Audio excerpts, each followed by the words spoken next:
It's the Bennington Show. I'm Ron Bennington. There's Gail Bennington. Yo. I'm Ron Bennington. That is a song called Libby that came out quite a few years ago. I know a boy named Libby. He's doing the Libby dance. I know a boy named Libby. He's wearing his Lee jeans pants. His name is Libby. By the way, that song Tequila, great things about it. Number one, you put the rock and roll sax out front. Thank you very much. It's not a background instrument. Right out front. And two, the only lyric in the song is the title. I know. It's perfect. Now, this is for Baby Driver Week. Oh, Baby Driver. Which was in Baby Driver, but I immediately went, how have we never opened with Tequila before? I mean, it's kind of stupid. It's like kind of a perfect song. We should be doing more 50s stuff as it is. Every time we do 50s stuff, we're happy. Well, that's probably 60s. I suppose it is the definitive tequila song, because there's like a million whiskey songs. Well, remember when Clooney sold that tequila company? There was like a Facebook Live of him just all drunk playing that song over and over, and holding up a check that said $1.5 billion. Magnetic Fields has Love Is Like a Bottle of Gin. Not many gin songs. But everyone sings about whiskey. It's kind of like... I'm trying to think. Gin pops up every once in a while. That, what the fuck is the name? Oh, The Road Goes On Forever. Right. And they said it picked up a bottle of Bombay gin. I'm just like, that's so fucking low rent that is perfect. And a quart of Bombay gin. And I'm like, I even forgot there was such a thing as that. Gin is just like, ugh. It's kind of a bum's drink. It is. It's a bums and then a Wall Street. Yeah. Bums in Wall Street enjoy gin.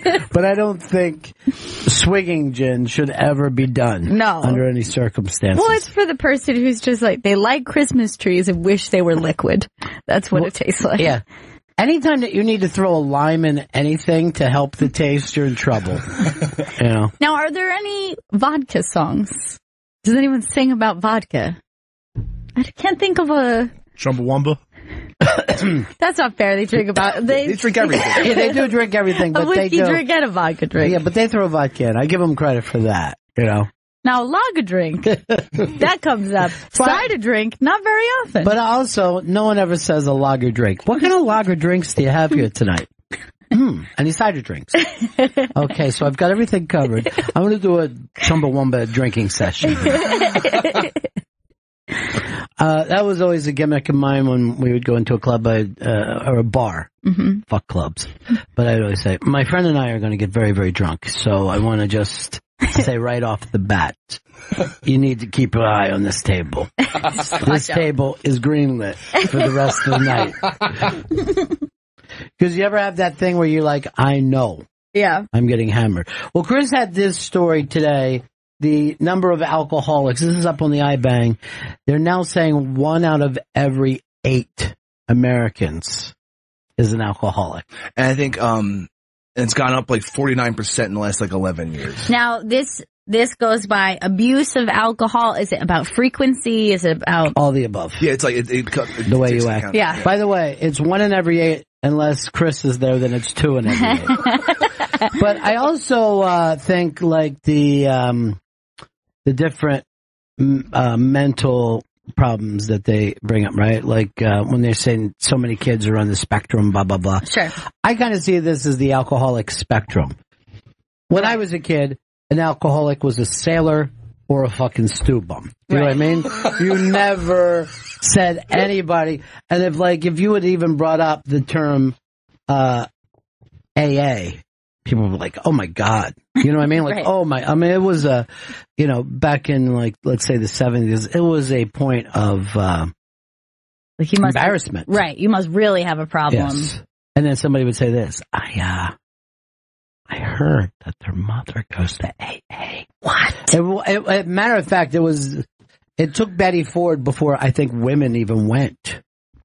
Women did not go. Just hide that problem. Suppress it. Hide it, and you're drinking furniture polish because you can't go to the fucking liquor store. So when you look at what they consider alcohol abuse, I wouldn't even consider a drinking night. When they start to say 4 cocktails, come on. If you're not having fucking 6 cocktails, why are you leaving the house? Yeah, now you're just taking in calories for no good reason. Thank you. I think it's like the technical term. It's like more than 2 drinks in an hour. Yeah, I'm not going to fucking nurse a drink. One drink. I'm a slow player. We'll get back into this, but I do want to say Street Jokes is going to happen again. The last time we did this at the Stand, it was a fantastic night. Street Jokes, August 22nd at 8 p.m.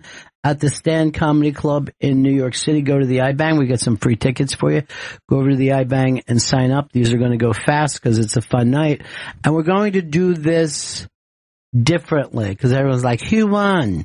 Who won? They love a winner. We never have winners in our shows because we don't want to buy anybody chicken dinner. Okay? So this time we decided this. We thought it would be fun. 2 comedians performing against 2 non-comedians. Okay? Just to see that if the non-comedians have the material, can they compete against a comedian, or is it all about, I think it's timing? Timing? Yes, timing. I guess it's about the timing of this. Yes, if you have the material handed to you. Timing. And then this is good to know, too, because a comedian could tell a really great street joke. Would you be able to pick up that joke and tell it just as good to your friends? Right. This is like the perfect test.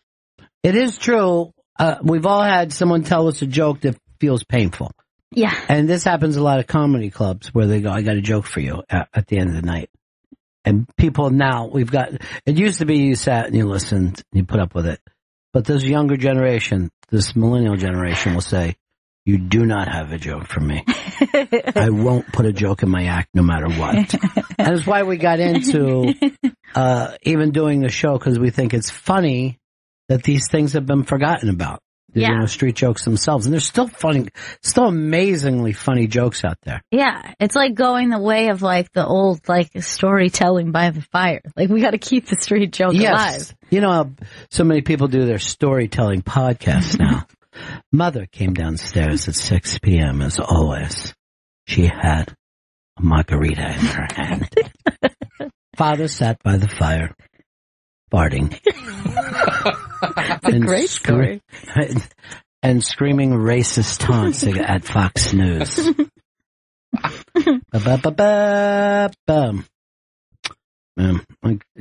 Look at this. I can't wait till we have the eclipse so we could just say something else is on TV besides the same political stuff. Oh, that'll be fun. That's going to be like, what, mid-month? Maybe it's like the 21st? It's the 21st or 22nd. Yeah. Do you know all around the world people are going to think that flying monkeys are eating the moon? That happens every time of an eclipse. Monkeys are eating the moon! And they just run through the streets crazy. Well, this time they'll be eating the sun. Eclipse sun, won't you come? Just do a quick parody song of that. Eclipse sun. This story is out as well. Chester Bennington, before he put a belt around his neck, I'm not laughing at that part. I'm laughing at the stupid last thing that he did before that, which was do carpool karaoke. Yeah. Which I never thought of him as a carpool karaoke guy. I'm surprised because there hasn't been many guys like it. Normally it's been pop stars.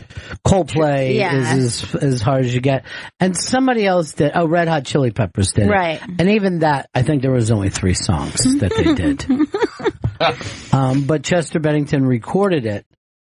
And now James Corden says, well, it's up to his family whether we play it or not. But Corden also said that I did work really hard to learn these songs. Yeah, clearly. And I had to drive around with him all day.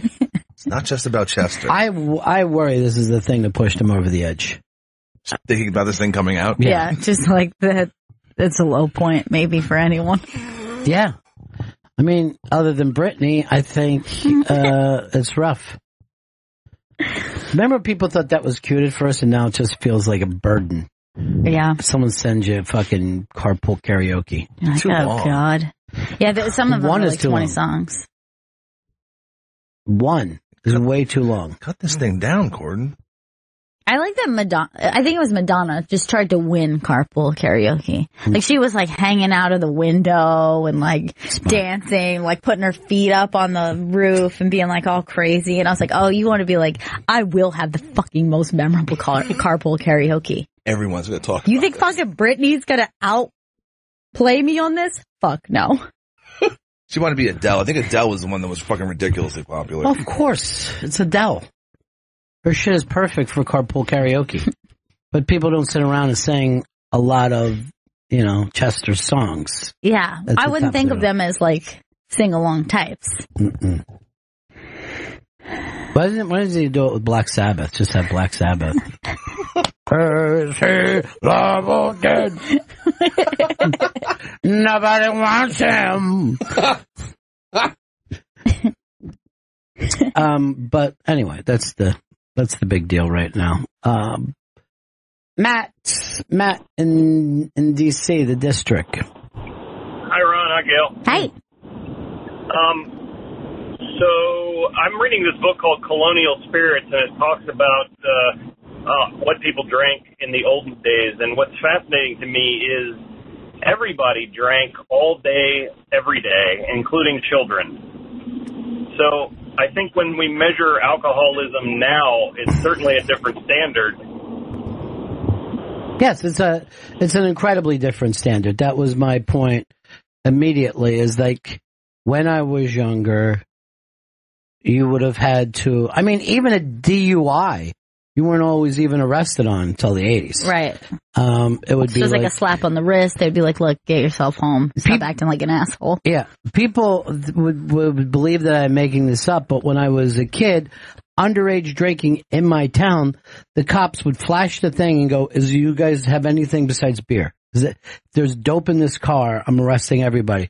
And we were like, "No, dude, it's just beer. We're just having a couple beers and driving around your town. That's it. Just these open containers and all the empties laying on the floor." And no one thought to themselves. I had a friend that a cop woke up. He was sleeping at a fucking red light, just fucking sound asleep with his foot still on the brake. And the cop woke him up and he wasn't arrested for it. It was like, "What are you fucking doing, dude? It's 4:00 in the morning. Get your ass home." He was like, yeah, of course, man. Sorry. We're like in fucking high school. No, I didn't know anybody that got arrested on a DUI until the 80s. I know somebody that fucking ran into a cop. I'm not making that up. And they never did the tests because, they had to go to the hospital, blah, blah, blah, and the test never got done. The cops showed up, the doctors are saying, "We're fucking doing stuff." You can imagine a doctor now saying we don't have 5 minutes. And that person, they got a reckless driving, but they did not get a DUI. Wow. That's so crazy. That's so insane. Give me a... Yeah. Oh, really? Yes. Yes. That was a different fucking scene. Nobody was an alcoholic. Nobody. You had to be, like I said, a merchant marine who came home and slept in the street. You had to sleep in the street before somebody said, "That fucking guy. That guy has a problem." Yeah. And even then, I don't think we said he has a problem. We said he's a nuisance. Right. Get it under control, dude. But we did also use the name "non" in my neighborhood for somebody who couldn't handle themselves partying. You are a non. You're a non. It was like basically being called a pussy of drugs and alcohol. Right. So you did them, but you were like, you were bad at it. Yeah, you fell asleep, right. Or you started yelling or crying or some, just that fucking shit. Chris Stanley, if you will. I don't cry. I wake up in a hospital sometimes. That was an extreme circumstance. But you realize you're an alcoholic. Yeah. Okay. Do you? Do you Yes. first step admit I'll freely admit that. Look, That's the first step, right? Here's the thing with him. The pain that he was in when he couldn't open up his liquor because he was working the other day. Jesus. You know what I mean? That you're holding it, you're looking at it, you're saying this is for later. You're like, I'm going to drink. Like, go ahead, enjoy yourself. Drink this later. It's your birthday. Sorry about that birthday, too, with the bad cake and that was cold rough. steak sandwiches. You don't have to apologize. That's Vito. Vito should be the one apologizing. You know what? You're right, Chris. I don't know what got into me. You like that, Vito? You like making Ron apologize? I think 2 days later, we can all accept it was a pretty great birthday party. God, no. That cake was terrible. Let's look back on it and reflect in fond memories. Seriously, Vito. You are the Jessica of this group, and you stuck your fingers into our assholes. You did. And we How did she said make no. TMZ again? So she's been running around the house just putting her fingers up people's butts. And when Paul was turning everybody against her, he started saying to everybody, you know that's sexual assault, right? I never wanted fingers in my butt. Oh, hold on. Now you're acting like... Mm-hmm. See what you're doing there? You're acting like the victims are to blame. Well, You're saying victim blaming. Paul never complained about it until... He said he did. Even if he didn't complain about it. And I saw a video, and he was covering his butthole and running away from her and saying, stop. Now, that is not okay. And I understand the instinct to do it. Believe me, I have to stop myself all the time. It's very tempting. You see people bent over, the first thing you think is, it would be very easy to just give it a poke. I never have to stop. Oh my God, I do every time. It's very difficult for me to walk in front of a friend or family member. You're abusive. In stairs. Like, walking behind someone, I'm like, oh boy, I could do that right now, but I'm not going to. You have a butt fetish.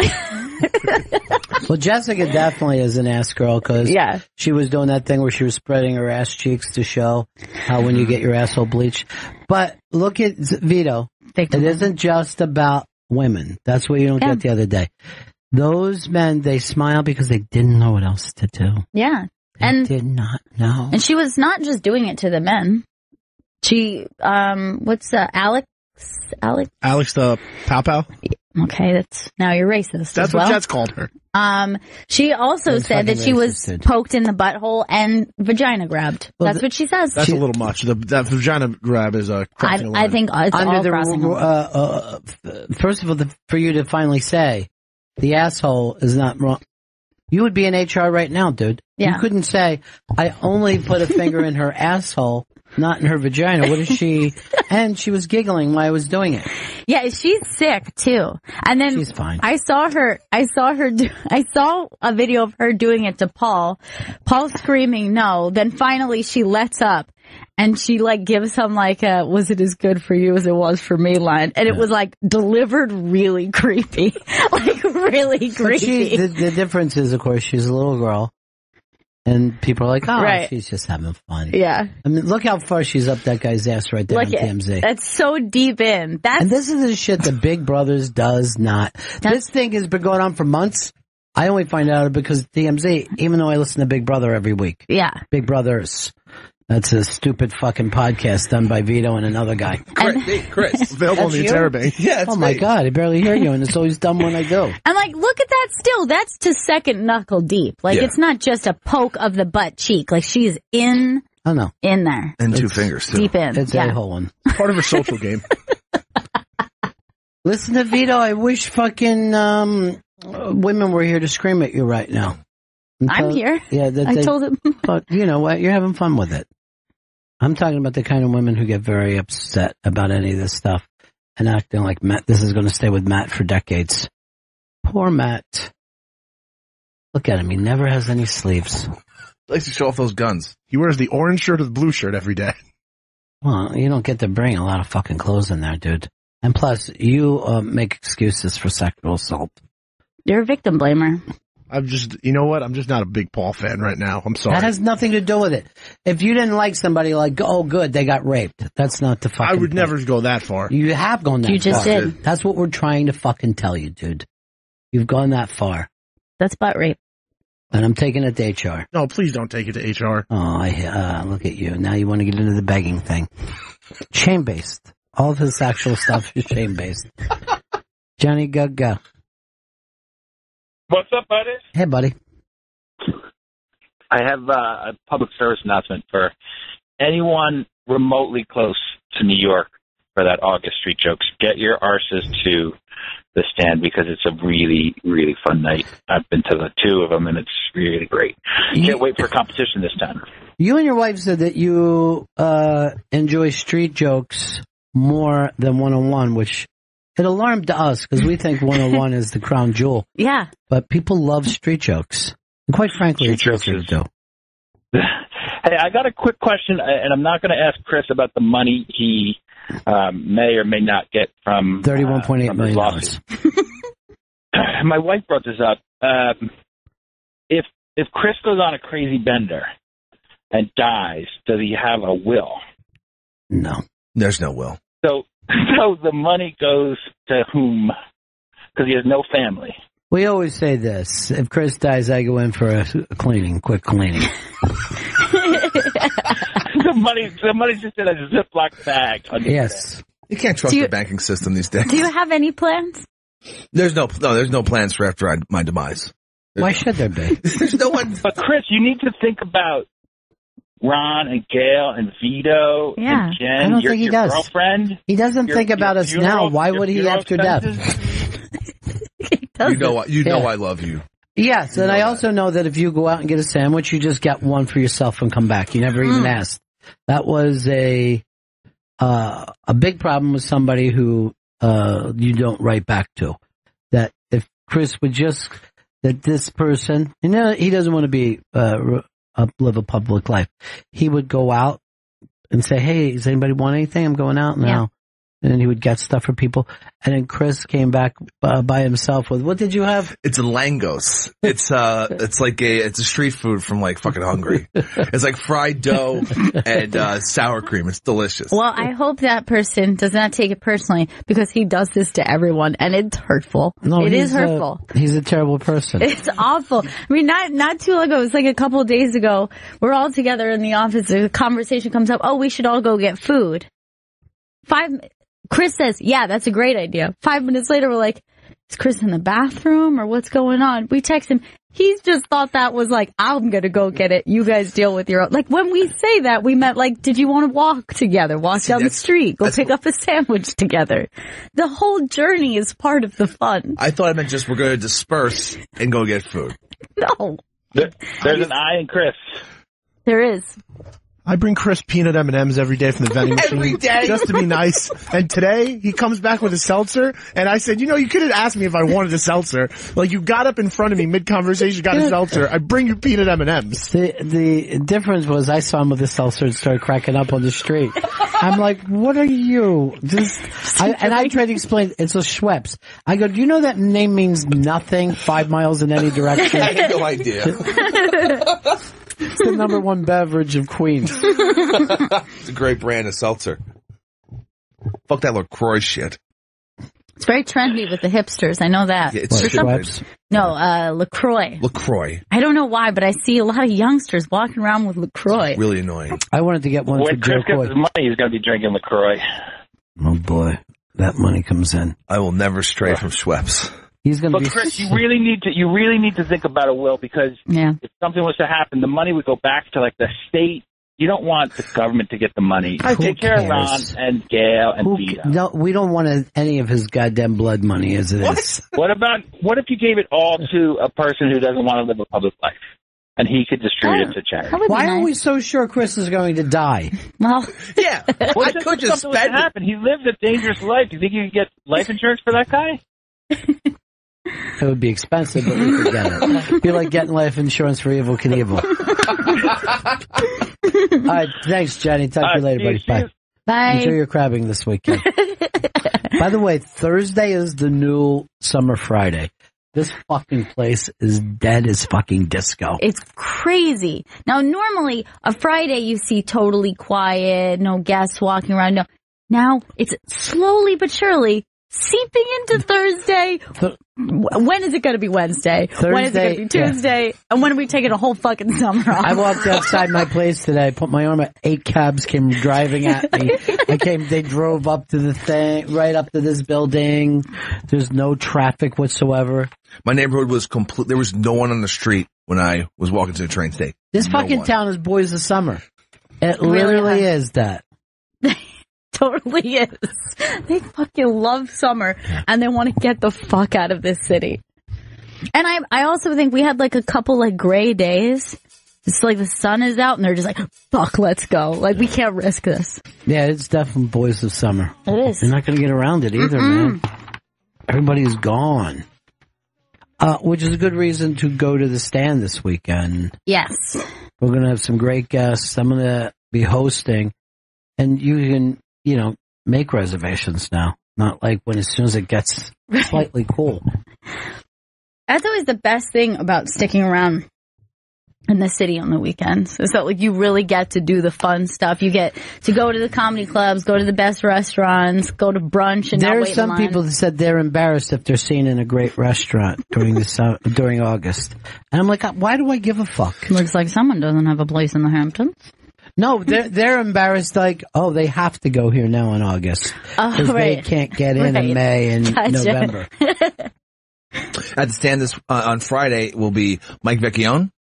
Already, that's enough right there. That kid's done. Ari Shaffir. Oh my God. Bonnie McFarlane. Jesus. Wyatt Cenac. Whoa. Wyatt's so cool. Vladimir Kamano. Wow. And Ron Bennington. Nice. Great show. Oh, yeah. It's an unbelievable show. Go to thestandnyc.com for tickets. I forgot my Virgin Mary today. It always bothers me. And Johnny's talking about death. I'm sitting next to fucking schlep rock. Right. Hopefully he'll just take up all the... Is our guest in the house, Vito? I don't know. I'm trying to find out. How do you not know? You're fucking producing. I'm trying to find out right now. Yeah. With who? Jen? With Roland. Roland. Why don't you let Jen handle that and you talk to Jen instead of bothering him? Because I just want her there in case they come, but I'm trying to see if she's even... Just put it down. You're driving me nuts. Let's face it, Vito's really bad at this. That's evidenced by my fucking birthday party that made me feel bad about being 34. It made me feel bad. What, you're only 34? Yes, Rob. You should feel really bad. Oh, boy. Live a little hard. I'm on the wrong side of 30 here. Yep. I don't know if you live hard or soft. Those two were just standing out there. They don't even walk down the hall. Dunstown. Vito runs at Dunstown. I'm sorry. I was told they were going to be brought here. Oh my God.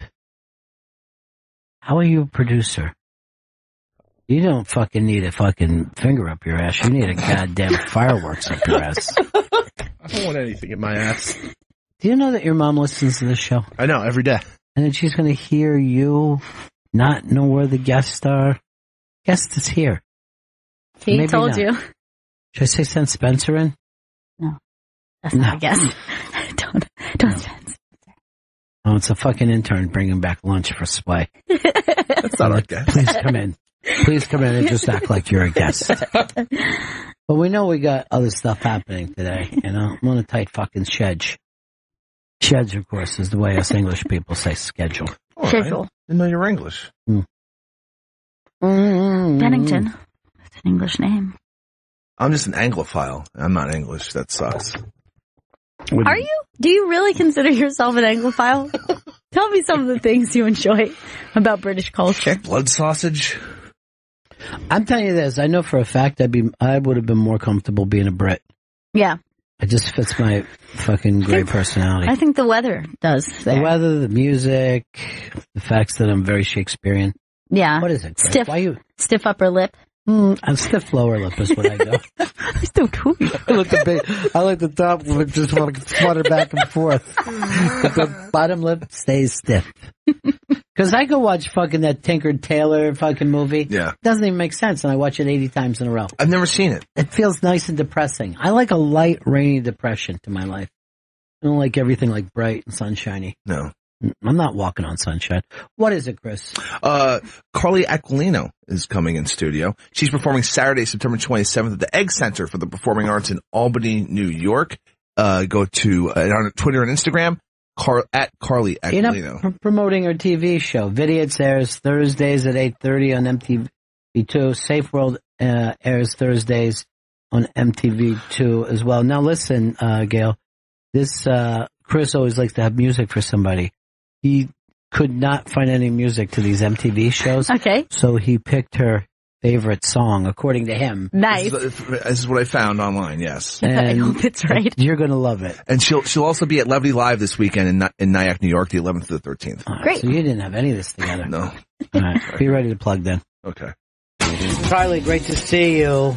Good to see you too. Hi. Thank you. Now, we played this song because our producer claims that this is your favorite song in the whole world. Really? Bring it up, Chris. Is this true or not? No. Yeah. Is it true or not? I love this song. Okay. I really do love this song. I sing it at karaoke. I'm terrible. Okay. I'm really bad. Now, I was alive when this song came out, and I can tell you it was the worst thing to happen to guys ever. Because girls would send it to you, and they would sing it in your face. I was obsessed. Yeah. Obsessed with her. Yeah. Obsessed with that album. It was my first concert. Really? that I That's ever a went good to. first concert. That's a good one. And it was me and my best friend, who was a boy, who was born this way, obviously. Yeah. And we were we were going crazy. Yeah. We were so excited. And it was really cute because his parents bought us tickets. Well, we were young. We were elementary school age. That's so they funny. bought tickets, but in a nearby section so we could feel like we were teenagers Oh my God, and that's really cute. dancing. And they were just watching us a section away. Just there they are, right? Everything's fine. Do you remember when they picked you up, they came in too with him? Yes. And they were like, we are going to be there. So Yeah. we're very safe for that. But that kid was going off like a top. I mean, we were so excited. And then the best thing is there were two student teachers who went to her school. So they were in their early 20s, and we thought they were the coolest people in the world, and they had adult lives, and we thought they were so cool. And they saw us there. They walked past us, and they're like, "Oh my God, you guys are here by yourself!" I'm like, yeah, we are. So cool. And I could see my friend Chris looking at his parents stay there, don't come over. I'm you guys are so rad. You guys are really cool. I'm yeah, I know. And Meanwhile, they were probably wow, their parents are kind of crazy. Yeah.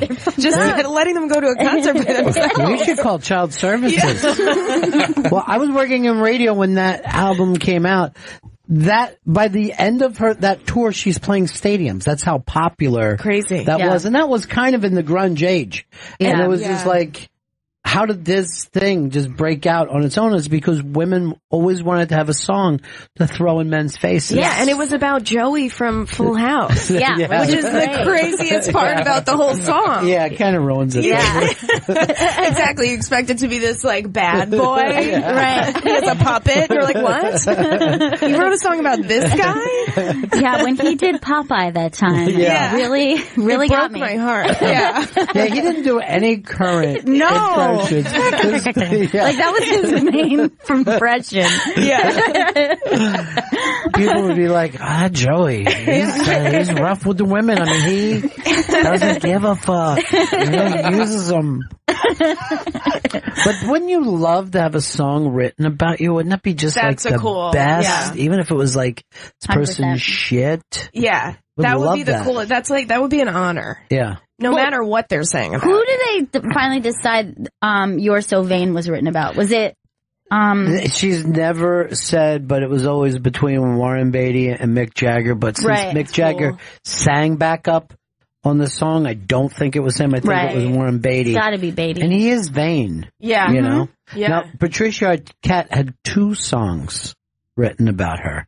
Really? Yeah. She had Rosanna Arquette. I got that confused. Oh, yeah. Rosanna Arquette has Rosanna by the same group that did Africa. I forgot their name. Toto? Yeah, Toto did Rosanna. And then In Your Eyes, which is an amazing song. Yeah. Holy written shit. about her. I had no idea that was about Rosanna Arquette. Yeah. That's a really good one to have. Both of those are really good. Ow. That's kind of crazy. What an honor. She must be the coolest. Yeah. Yeah. I tell this story. This was about 15 years ago. I spotted her on the street here, a block away, by her hair and ass. I went, that's fucking... that's in your eyes. No, just in my head. But that would have been really weird. But you would think of the 2 sisters, you would think Patricia Arquette would be the one getting all the songs written about her. Yeah. But she might not have that ass. Yeah. And the hair. Yeah. Patricia was the way younger sister. Yeah. Right? So people don't know. In the 80s, Rosanna Arquette was kind of the it girl for a while. And, I like people that, if they're going to be, they're in really bad relationships, and you know what I mean? Yeah. Just like yelling at each other and shit. Those are perfect It makes them more celebrities. real, Yeah, they're fun celebrities. They bring something to the table. Chris, you don't promote anymore? You don't plug? Carly Aquilino's in the studio. She'll be at Levity Live this weekend in West Nyack, New York, August 11th through the 13th. Go to levitylive.com for tickets. And Vidiots airs Thursdays at 8:30 p.m. on MTV2. Safe Word airs Thursdays also at 11:30 p.m. on MTV2. And on Twitter and Instagram, it's at Carly Aquilino. Yeah. Thank you. What is it? Patty Boyd Harrison had Layla written about her and Wonderful Tonight, both. Yeah. Yeah. And she was with George Harrison and left him for Eric Clapton. Strangest move of all time. That's crazy. Really? Yeah. I'm not sure it was the right call. Yeah, I don't know if I support She blew that. it? I think she blew it. Yeah. I mean, I cannot imagine making that decision. Yeah. It seems crazy to me. Maybe she just got done with the chanting and all the religious shit. You know what I mean? You don't want a guy that's overly religious when you're not. He's got beads going and shit. She's like, dude, we're rock stars. Let's get out and enjoy ourselves. Yeah. But I would love to have that thing of that song that you're listening to, that you're tapping your foot. That's me. Right. I'm the one who fucked up like that. Yeah. I inspired this. Yeah. Yeah. Me being terrible inspired this. Well, that's what you're going to really write about, you know? And plus, if you're young, that's the best kind of girlfriend to have. You don't want to be young and have a girlfriend that makes you feel safe. You want to have a girl that's just kicking your fucking heart out of your chest. Yeah. She really supports me. Yeah. You want that later in life. That's the settle down phase. Right. Like, I'm doing good now. I'm with a real person, a nice person. You need the terrible people to set you up for the good person, so you appreciate the good person. Exactly. Because when you're young, if you get the good person, you're like, this person sucks, they're so boring, and I want nothing to do with him. Yeah. Right. You know? And then you date terrible monsters for years. And then you find a person that you're like, oh my God, you're nice. Yes. Right. This is good. After you've done good work. Yeah. See, the terrible monsters force you to go out and do something with your life. And then that sets you off because your whole life you've been watching movies where it's like perfect guy or perfect girl. So you need terrible guys. So you just meet in the middle. Right. Yeah. You're just like decent human being. Yeah. Yeah. I'll settle not for just hurt me. And But you already had your greatest hits album at that point. So but it is a rare find to run into a person that's nice. You know what I mean? That's just a good person. Very rare. It kind of scares me, I'm not going to lie. Nice people? Yeah, if I meet someone that's really, really nice, I'm like, what's your thing? Yeah. Why? Who hurt you? Yeah. You know what I'm saying? Like, why are you like this? You're just like, hi, Dr. Jekyll. Where's Mr. Hyde? When are we going to get to meet him? Very rare. Here is Mike. Mike, you're on the air. Hey, Ronnie, I hate to correct you, but you said Layla was written about Patty Boyd. Actually, it was Something by George Harrison and then Wonderful Tonight. But he also wrote Layla about her when she was with his best friend. Clapton wrote that song and called it Layla, not Patty, because he didn't want George to hear it.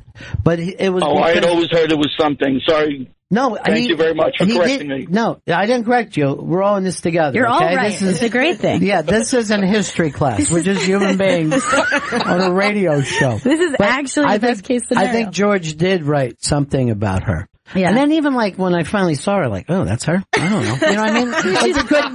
It couldn't be enough. You're just like, what, is she funny or something? Yeah. But that's also, that is also here's a weird thing in rock and roll, which has always been interesting. We love songs that say, I will give up everything for this woman, right? I will sleep out in the rain. I'll turn my back on everything. We love those songs.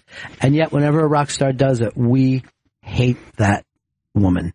You know what I mean? And Yoko, caught that shit, and so did Linda McCartney, where they're just like, oh my God, but this is who they're writing the songs about that you love so much. Yeah. Why does the world hate Yoko the way they do? I always wonder that. I fucking love Yoko. Yeah. I love her. Is she the coolest person ever? She might be. I had her on the show once. Oh my God. Unbelievable fucking electricity comes out of her. And I tell that to people, and they make it up. They're like, oh, that's stupid. And I'm like, no, I'm serious, man. I would put her on a list of like, who, if I met at this point, would I be like next level starstruck? Like, just fumbling over my words. And I would put Yoko in that for thing. sure. Like, I would be insane. I'll just say this. Why I was doing that interview, a very well-known radio personality came in. It was on a Saturday.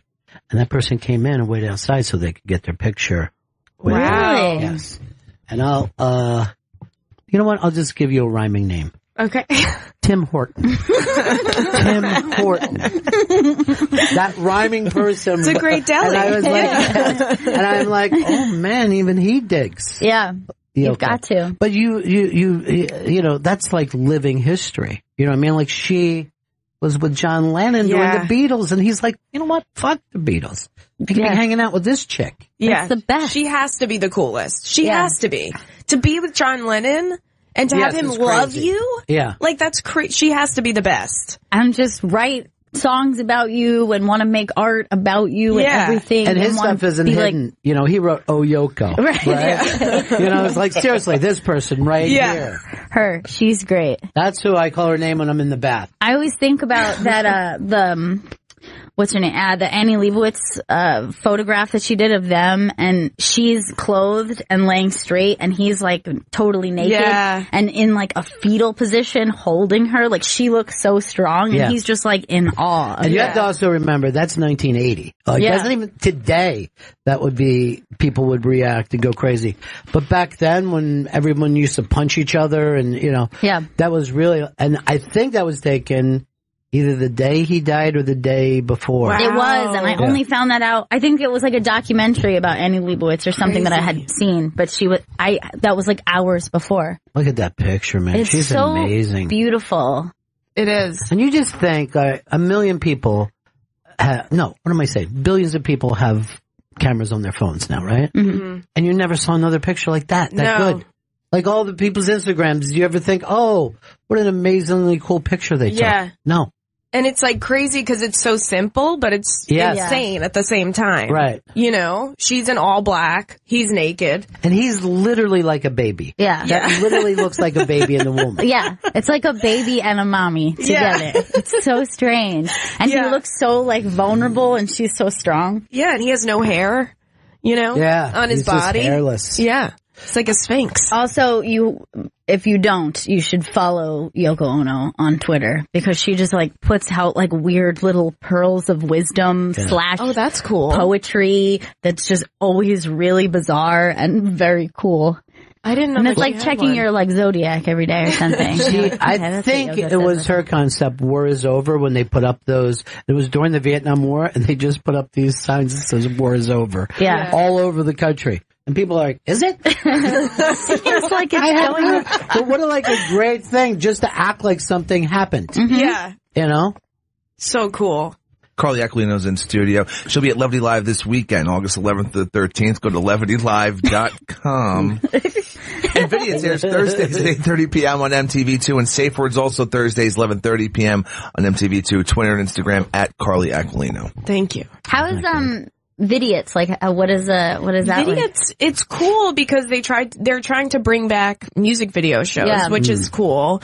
We filmed it originally for just MTV International, so it aired in like Asia and Europe, just places in Europe. That they still watch music videos, and now we're gonna start. Which is crazy. Yeah. And then they brought it here, so it just started airing here. It's been airing there for a couple months, and I guess they liked it, so they brought it back.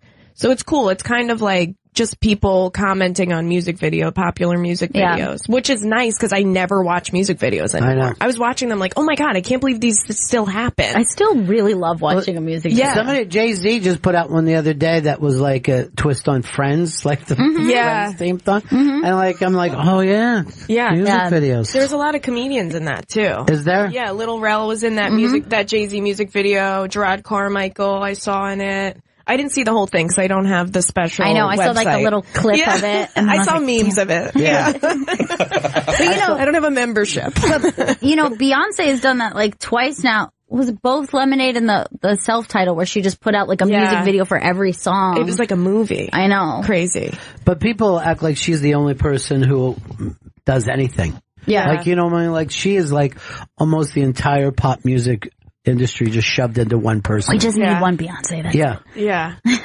And in every way, too. Like, she's the only person that's ever had babies, apparently. Yeah. Right. She invented birth. Yeah. She's incredible. She invented it. She invented twins, for sure. There's never been a twin before Beyonce. That she came up with. Twins kind of freak me out anyway. Seriously, I look at twins like they were clones or something. Now, what about in her circumstance, she has boy-girl twins, so they're not identical. But they're like a female-male counterpart. But you're already sharing a womb. I mean, kids don't even want to share a room. Yeah. And it's just, you're in there Too together. Close. Yeah. Too close for comfort. Do you guys ever see that movie called The Dreamers? French picture? It's like, there's like almost like 3 ways, but it's boy-girl twins involved. Mm-hmm. It's a very strange movie, and it keeps me freaked about twins. Weird. But I will give you, identical twins are very bizarre. Like, that doesn't make sense. And it's interesting. I watched a documentary about twins once where it was like they were separated at birth. Like, they were both adopted by 2 different people, and they felt each other's emotions for years. Yeah. And then when they met all those years later, they, like, had this crazy connection. It's insane. It's really crazy. Even when they lived on different continents, because they do still break up twins in some. I mean, we would never do that in the United States. I think like once the 60s happened, they're like, you know what? That's kind of sad. Yeah. Breaking up twins. It took us that long. But they still do it in some third world countries. Like you could get an African kid or something, and there's a twin, and you don't even know it when you adopt. So there was one was in like maybe England and the other in Australia or LA or something, and the kids were just the same. Yeah. Even though they were raised totally different. And they had that connection immediately. Well, what about twin speak? That is like the weirdest thing. What is that? That's when they start to almost babble in a what seems like a language. Oh my God. And they seem like they tongues? Understand each other. Like as babies, they start to like babble and they're having a conversation back and forth.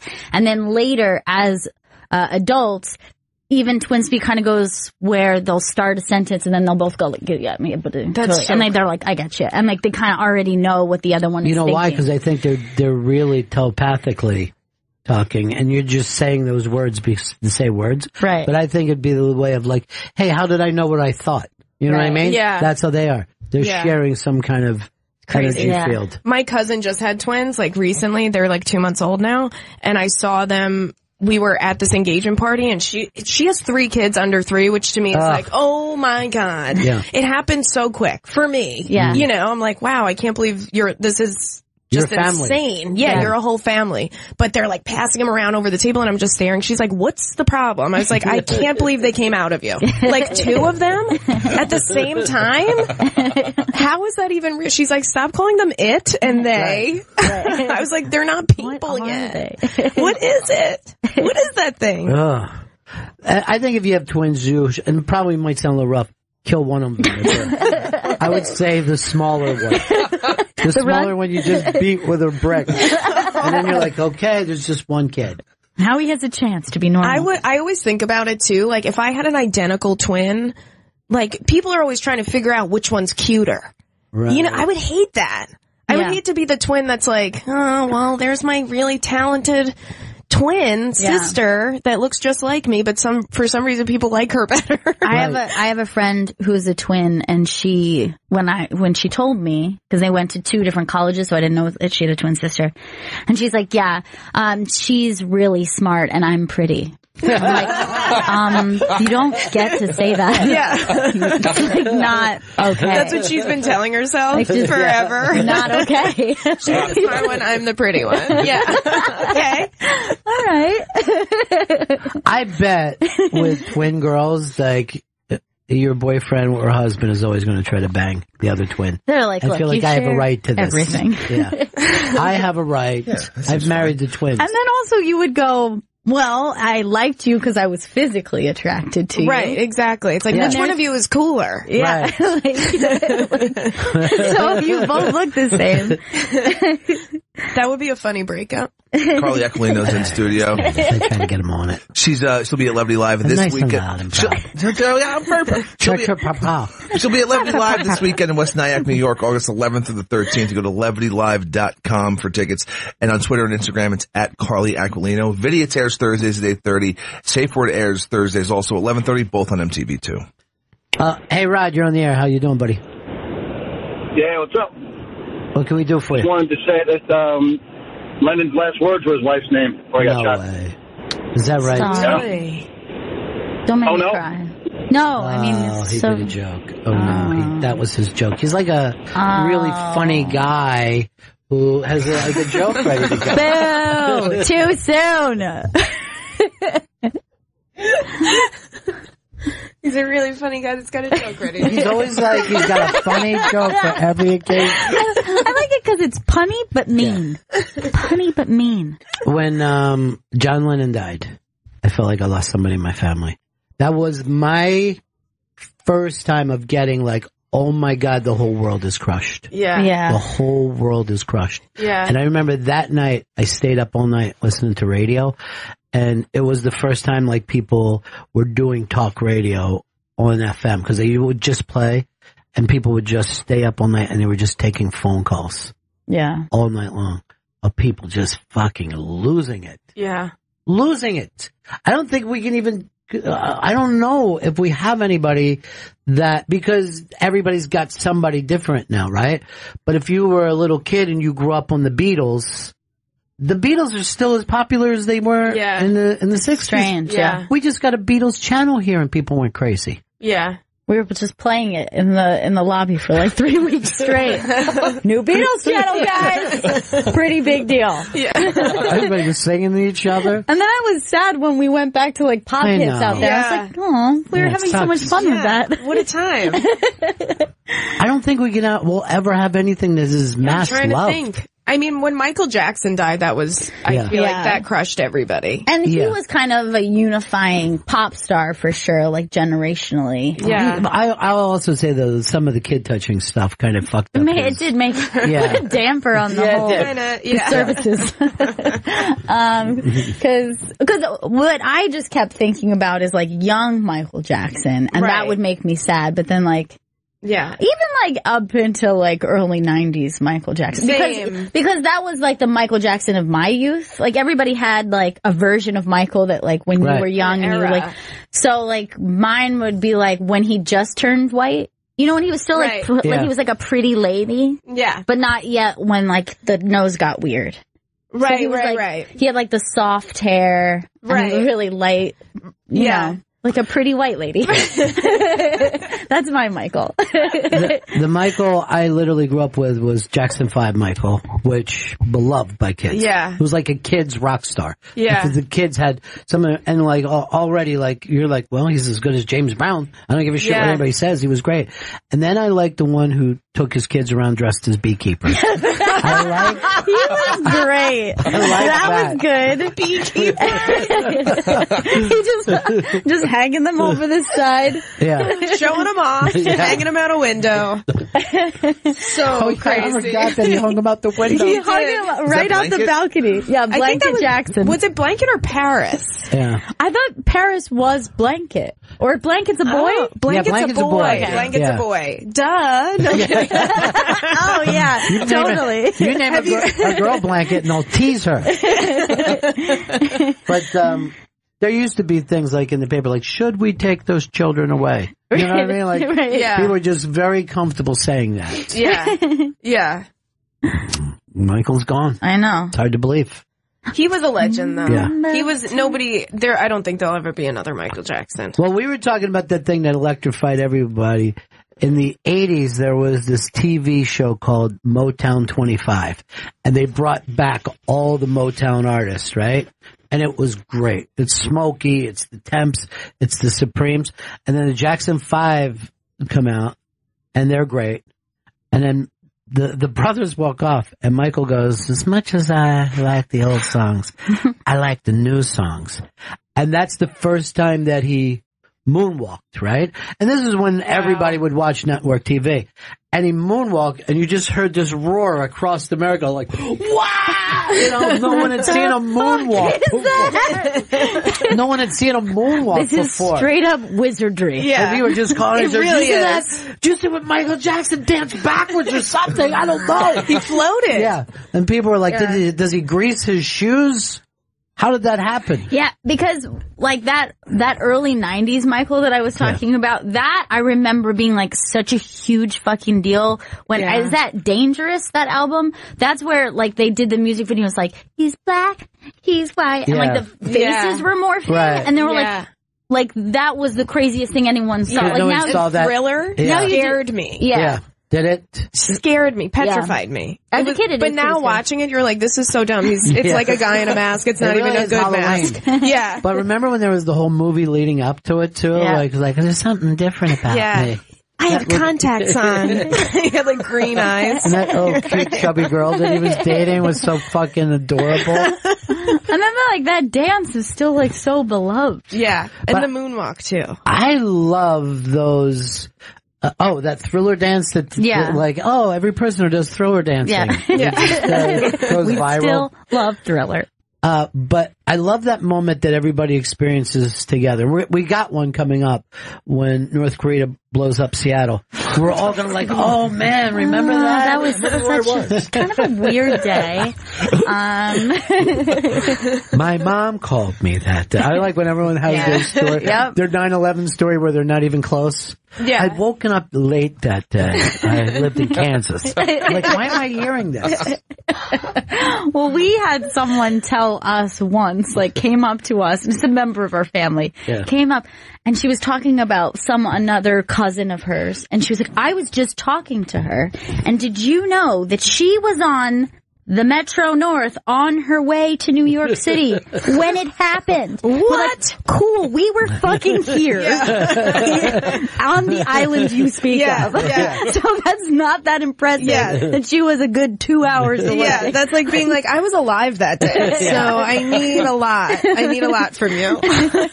Like, great. Yeah. Sounds thrilling. Carly Aquilino's in studio. She's going to be at Levity Live this weekend, August 11th through the 13th. Go to levitylive.com for tickets, and on Twitter and Instagram at Carly Aquilino. And Vidiot's airs Thursdays at 8:30. Safe Word airs Thursdays at 11:30, both on MTV2. Rocking a bunch of shows, buddy. Yeah, they're both on the same day. Yeah. So I feel like I'm annoying everybody. Oh, it's your day. It's my day. Exactly. It's like when brides are like, this is my day. That's me every Thursday. I never want to go to another wedding, and I tell people that. I just don't like them. Yeah. I have one coming up at the end of this month. All the festivities leading up have been so high maintenance. Yeah. So are you in the party? Are you in the bridal? I am, yes. Yeah. But it's kind of like, it's like one of those things, it's not an official bridal party. She's not really doing that, but it is. So, yeah. Like the only difference is we don't have matching dresses. Right. That's good though. Yeah. That's the only I think that's worse. It's like, no, pick a bridal party and have them deal with all this. You can't have everybody that's going be the person that needs to do stuff for you. Yeah. That's hard. We're going to have a lot of responsibilities and a lot of money. Yeah, it costs a lot of money to be in a bridal party. It's crazy. I like when people 2 bachelorettes. Tell you to travel. Yes. We did a bachelorette trip. Rude. And then now we went to Miami, and then we're doing a bachelorette weekend here in the city for those who couldn't go on the trip. Oh, nice. Well, that's good. I didn't know I could have been one of those people. Yeah, exactly. I think it's crazy when people are like, let's go on a vacation for me. Like, to celebrate me and a thing that I'm doing in my life. It's like, everybody just throw your money outside. I had a friend do it for like a 30th birthday. I'm like, cool. Crazy. Cool. Yeah. I think you should have a great time. Yeah. I'll see you when you get back. Yeah. I say no to those things because I'm like, if I'm going to go on vacation, it's not like going to be like to celebrate your birthday. That's crazy. I want you to get on a plane, buy plane tickets, go through all that hassle, then rent a hotel in a place that you wouldn't have picked for yourself. Right. Take a couple days off work. Yeah. Deal with 7 people you hate. Yeah. And then try to coordinate meals with them for 3-4 days. Oh my God, the fighting. The fighting too. Never fun. All right, we got to wrap this up. You got stuff to do, right, buddy? Well, yes, it's great having you here. Thank you for having me. You're fantastic. I'm so happy. Thanks, and guys. Chris, to finally give a good plug. I mean, about Levity Live, like it's a don't miss thing. I apologize, Carly, from before. Carly Aquilino has been in studio. She's going to be at Levity Live in West Nyack, New York this weekend, August 11th through the 13th. You go to levitylive.com for tickets, and you can see Carly on Vidiot, which airs Thursdays at 8:30 p.m. on MTV2, and Safe Word, which also airs on Thursdays at 11:30 p.m. on MTV2. Twitter and Instagram, follow Carly at Carly Aquilino. Thank you. Right back, Bennington.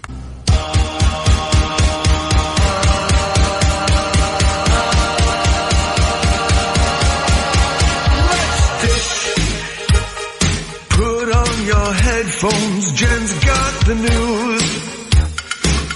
Let's dish to the gossip they're saying on the radio.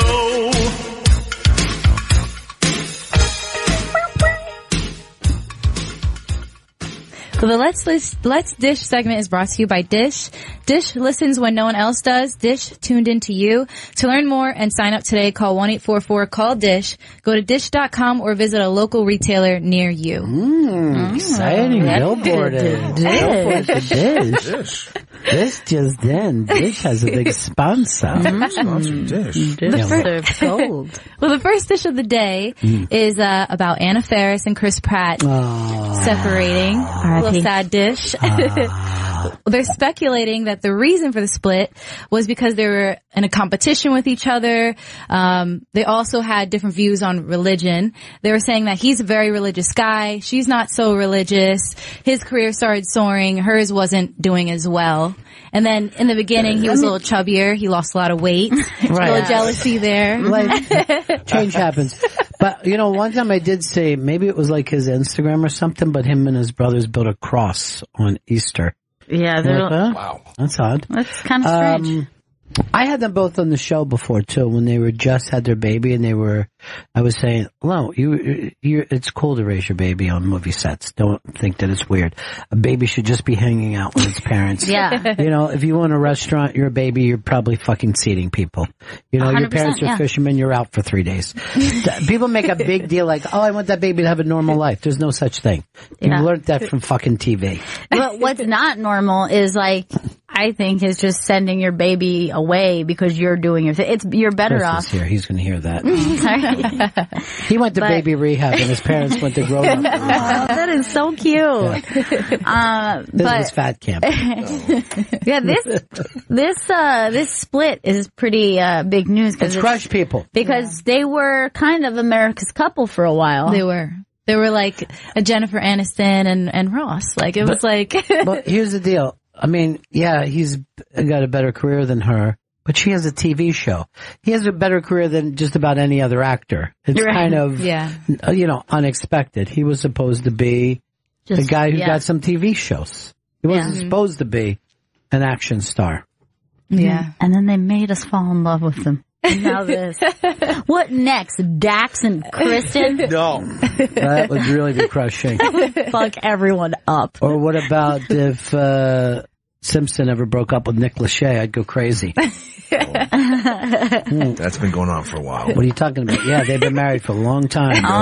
Oh, she thinks chicken of the sea. And it was real chicken. Bad news for Idiot. A lot of people online were blaming this on Jennifer Law. Jennifer Law said that they said, oh, she probably straddled him and rode him when they were in that movie. So orgasm? Yes. Well, the rumors started coming out was when they did the movie together, Passengers, and then Anna Faris, she has like a podcast where she went on and she was talking about like, you know, it's annoying and disturbing to hear the rumors with him and Jennifer Lawrence. You know, it's just been really hard for us. So she kind of like referenced the Jennifer Law. Jennifer was Law. One of the reasons why she was, while she was. There's a new law in town. But the truth is, it's just hard for people to be married. Most people don't stay married. Yeah. Well, I think they say 95% of the people get divorced. Oh, no. That's terrible. I checked Snopes, that's right. You're welcome. Thank you. You're welcome. Anna also has a book coming out in October where she talks about the marriage and Chris did like the prologue, like he wrote something cute about, so it's going to be kind of sad when that book comes out. Cause at the time they were married, but hopefully like they kind of. I bet she'll come through here and do it cause they've been through a couple times. Yeah. And I'll say, what did you do wrong? Why couldn't you keep your man happy?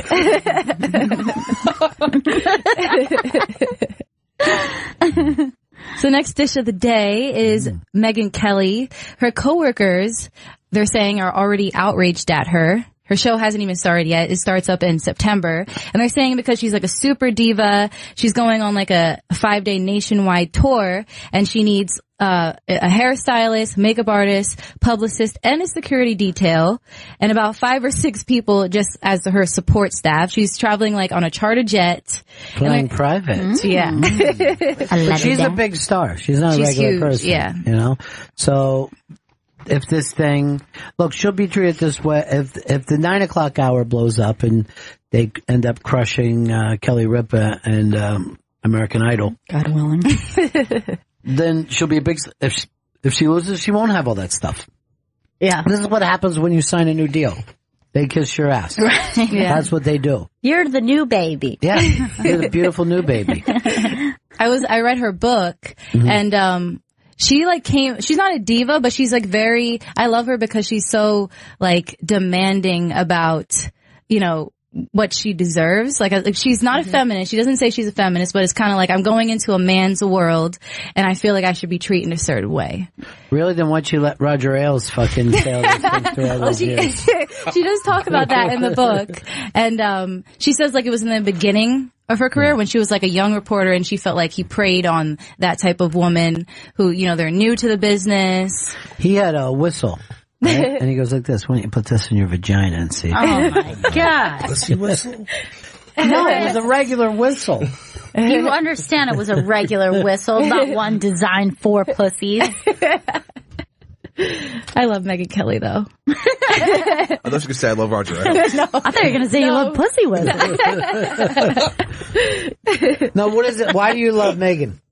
I like that she's, she started as a lawyer, and then she was like, yeah, I don't feel like I want to do this anymore. Even though she was super successful, they were going to promote her to a partner, and she was like, no, I really want to do broadcasting. So she she really hustled her way, I feel like, to the top. You love her because she here. She started at the bottom and the whole team here.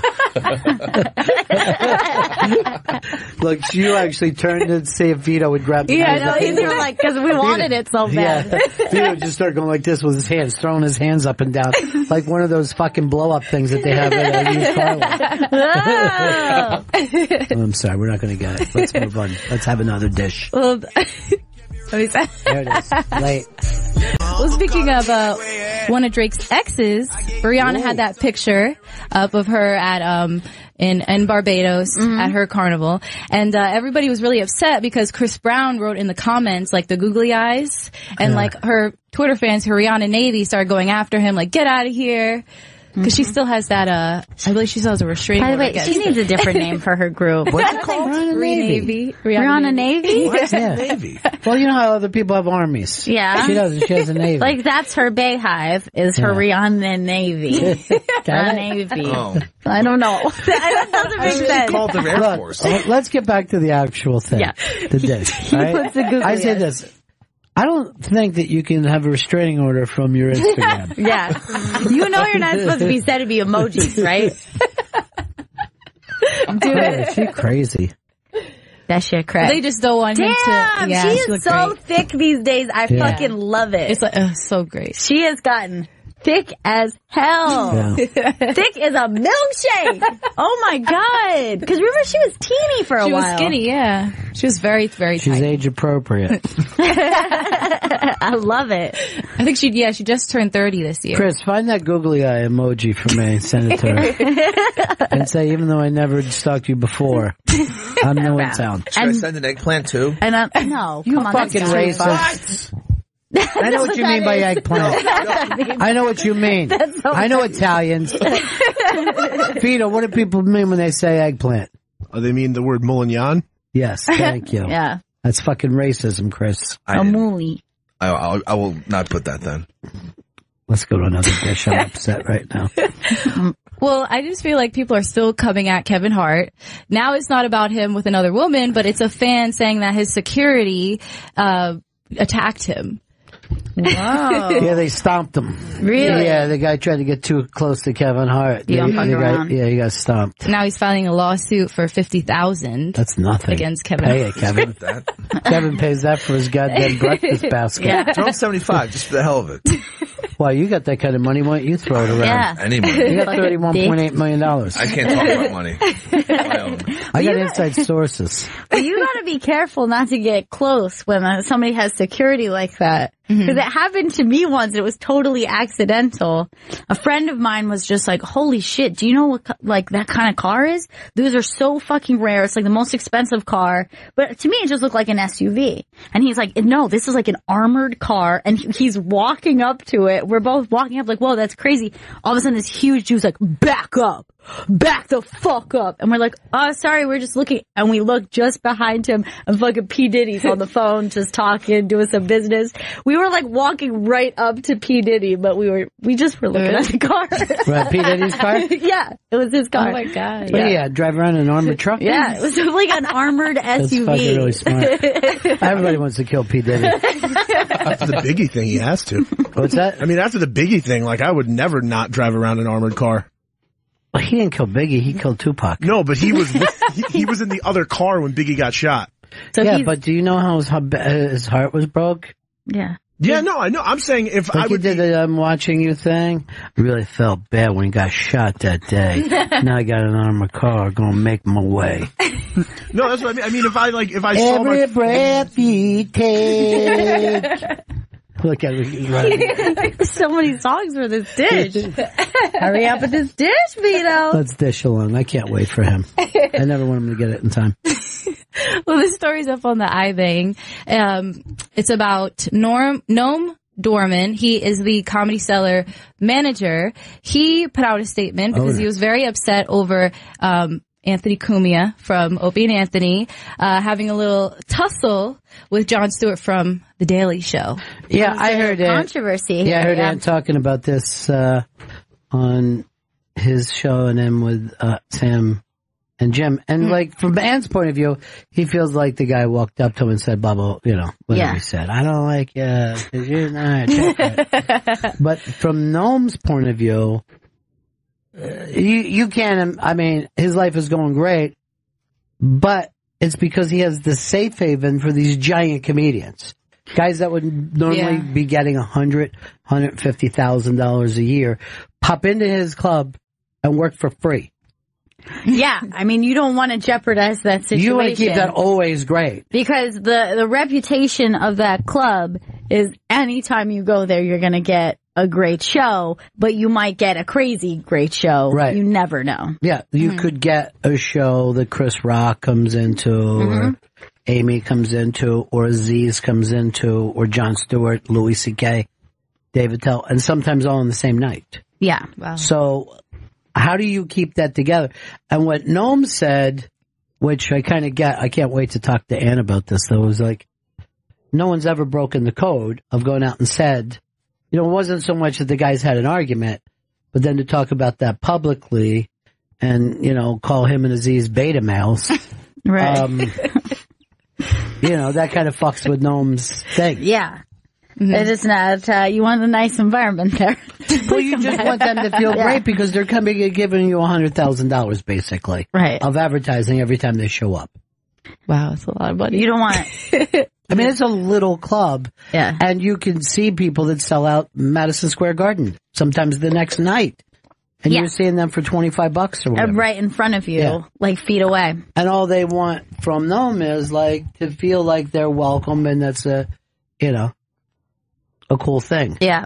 So his point of view, I don't think that the two guys had an argument, but I think he was very weirded out from what I read that Ant would bring that up. But see, Ant isn't a comedian. He doesn't need to sit around and worry whether the club is respected or not. He doesn't have that thing. You know, that's not his connection to it. So yeah, I mean, I guess nobody would have found out that it happened unless Anthony Cumia went on his podcast talking about the argument. It's a great story. Let's face it. I mean, I get that too. It's a great story. But if you just look at it from Noam's point of view, this is like kind of his worst nightmare. Yeah. You know what I mean? Right. This is right out there if people just start to boo the stars as they come. I don't want to say somebody I don't know. I want to say Becky on, not you. But, you know, he's got, on any given night, just gigantic. And when I went down to do Noam's podcast, and Noam always will do this every time the Comedy Boat. It's not a bus, right? Comedy Boat was great. Because he kept opening things up and they kept being successful. Yeah. You know, like when he added the other rooms, they just sold out immediately. It's kind of crazy. So, you know, he's definitely like always listening for a crack in the ice. Right. But all of this could change in favor. And he, like, you know, a big part of what blew the Cellar back up again was Louis' show. Just using that show as the beginning. And people, I mean, every night, get off on that fucking subway stop, walk down, get a slice of pizza, walk down to the cellar, want to snap the same guy's hand that's working the door, right? So, and it's not that he has, like, him and Louis aren't buddies. He is the club owner who's like, Louis, anytime you want to come here, and Louis comes. You know what I mean? Yeah. But it's not like they sit around or they go fishing together. So he totally gets that. Yeah. He totally gets that this is, that these comedians are giving him a gift. So he wants to give back a wonderful experience. Yeah, absolutely. Yeah. So, yeah, it's a tough spot. This same thing happened with Vito at Dangerfields. Vito went to Dangerfields one night and got in a screaming match with Jeffrey Gurian. Oh my God. And then he took it on the Big Brothers podcast. Did that make page 6? Didn't make page 1 million. And the people at Dangerfield says, thank God this was a bunch of nobodies. Because, hey, we're doing street jokes. Go to the iBang right now and get your tickets for street jokes. My hope is the two people telling jokes, Anthony Cumia and Jon Stewart. Oh my God, that would That's be my great. dream right now. Bring these guys and back I'm going to go for it. Street Jokes, it's happening Wednesday, August 22nd at 8 p.m. at the Stand Comedy Club in New York City. Go to ibang.com for free tickets. August 22nd? August 22nd, What Wednesday. day is that on? It's a Wednesday. So August 21st, that's the sun. That's the sun. That's a Tuesday. The sun exploding. Yeah. Is a Tuesday. Go for street jokes. This is going to be, so the show is on Tuesday. Yeah, the show is not Wednesday. It's Tuesday. Put that in page 6 right now. Tuesday, August 22nd. I was going to say, I think it's Wednesday. Hey, Sarah, what's up? Hey, how you doing? Good. So, over the past few months, listening to Chris's antics, the only conclusion I can come to is I'm madly in love with him, but I am never allowed to date again. I barely survived my last blackout drunk boyfriend who almost burnt my house down. But I love him. Love him. Well, let's do this. Let's have an affair and know going into this it'll only be a 6-day love affair. That sounds good. 6-day love Can you guys agree? Perfect. Yeah. I've lit shit on fire when blacked out, so I have that in common. Well, you know, I put the fire out myself, and what a frickin' nightmare, but I would love to give you a run for your money. Oh, Dude, that's the dish. I have the rights to Barfly too, and this sounds fantastic. The only thing is, we definitely got to film this shit. Yes. Oh, we'll have yeah. This is getting steep. Yeah. And can he buy a life insurance policy for me and for himself, making each other the beneficiaries, so that like we'll see who can take who out. I love this. This is great. This could be love. Yeah. Well, bring it on, baby. Yo. Whoa. Come on, Daddy. Whoa. School just let out, Daddy. I've got my tequila coffee tinctures going. I've been infusing coffee into tequila. Let's do this. Yeah, let's do it. I like the tequila part, not so much the coffee. Well, it'll keep you awake. All right. Hey, no, that way you keep going. Keep going. Keep fucking going. Wow, you just want it, don't you? Yeah. I was born with environmental illness, and I'm trapped in my house all the frickin' time. Fantastic. And so what else is there but listening to you guys and drinking tequila? Party on. Party on. Girl. Yeah. All right. All right, he'll give you a if call. you want to see how crazy I really am, go to Creations Haven. Yeah, I'm going to do that right now. 100%. Yeah. On GoFundMe, go to Creations Haven on GoFundMe, and you will see how batshit fucking crazy I really am. All right, let's do it, Chris. I'm going. Now, what do you do there? Why are you funding stuff? Well, because I'm sick of being trapped in my house. Yeah. I keep dying. I've died twice, and my boyfriend couldn't take me out. He tried. But I've died twice due to chemical exposures. I've been chemically poisoned, and I'm just tired of it. I'm ready to hit the side of a mountain. I'm done with fucking people. I just want to hit the side of a mountain and fucking have chickens, and if anybody wants to walk into my crazy nightmare and join my community, they are more than welcome. Yeah, I will accept macropsychotics and rebellious Amish. Okay. It's like fun stuff. Rumspringer. Yeah. All right, so Chris, why don't you hook this up? Okay, well, I got to go fund me. Yeah, and throw some money your way. You're getting paid in October. Yeah, definitely. And, that would be wonderful, but I really, really want to have a drink with this boy. You got to, baby. You know what I mean? This is getting pretty nice drink. I like that. Yeah. All right. We'll talk to you soon. Well, GoFundMe. I will set up my community. I will set up my house, and then you come and bring a camera, and let's do this. Yeah, let's do it. Most phones have cameras. Put that right behind the bucket bit that he hasn't done all summer. All right. Thanks a lot. All right, bye. Bye. Bye, Sarah. She's great. She's really cool. She's perfect for you. Yeah, infusing tequilas. That's Why do I get a feeling there's going to be a guy in a denim vest that beats you up for being with his old lady?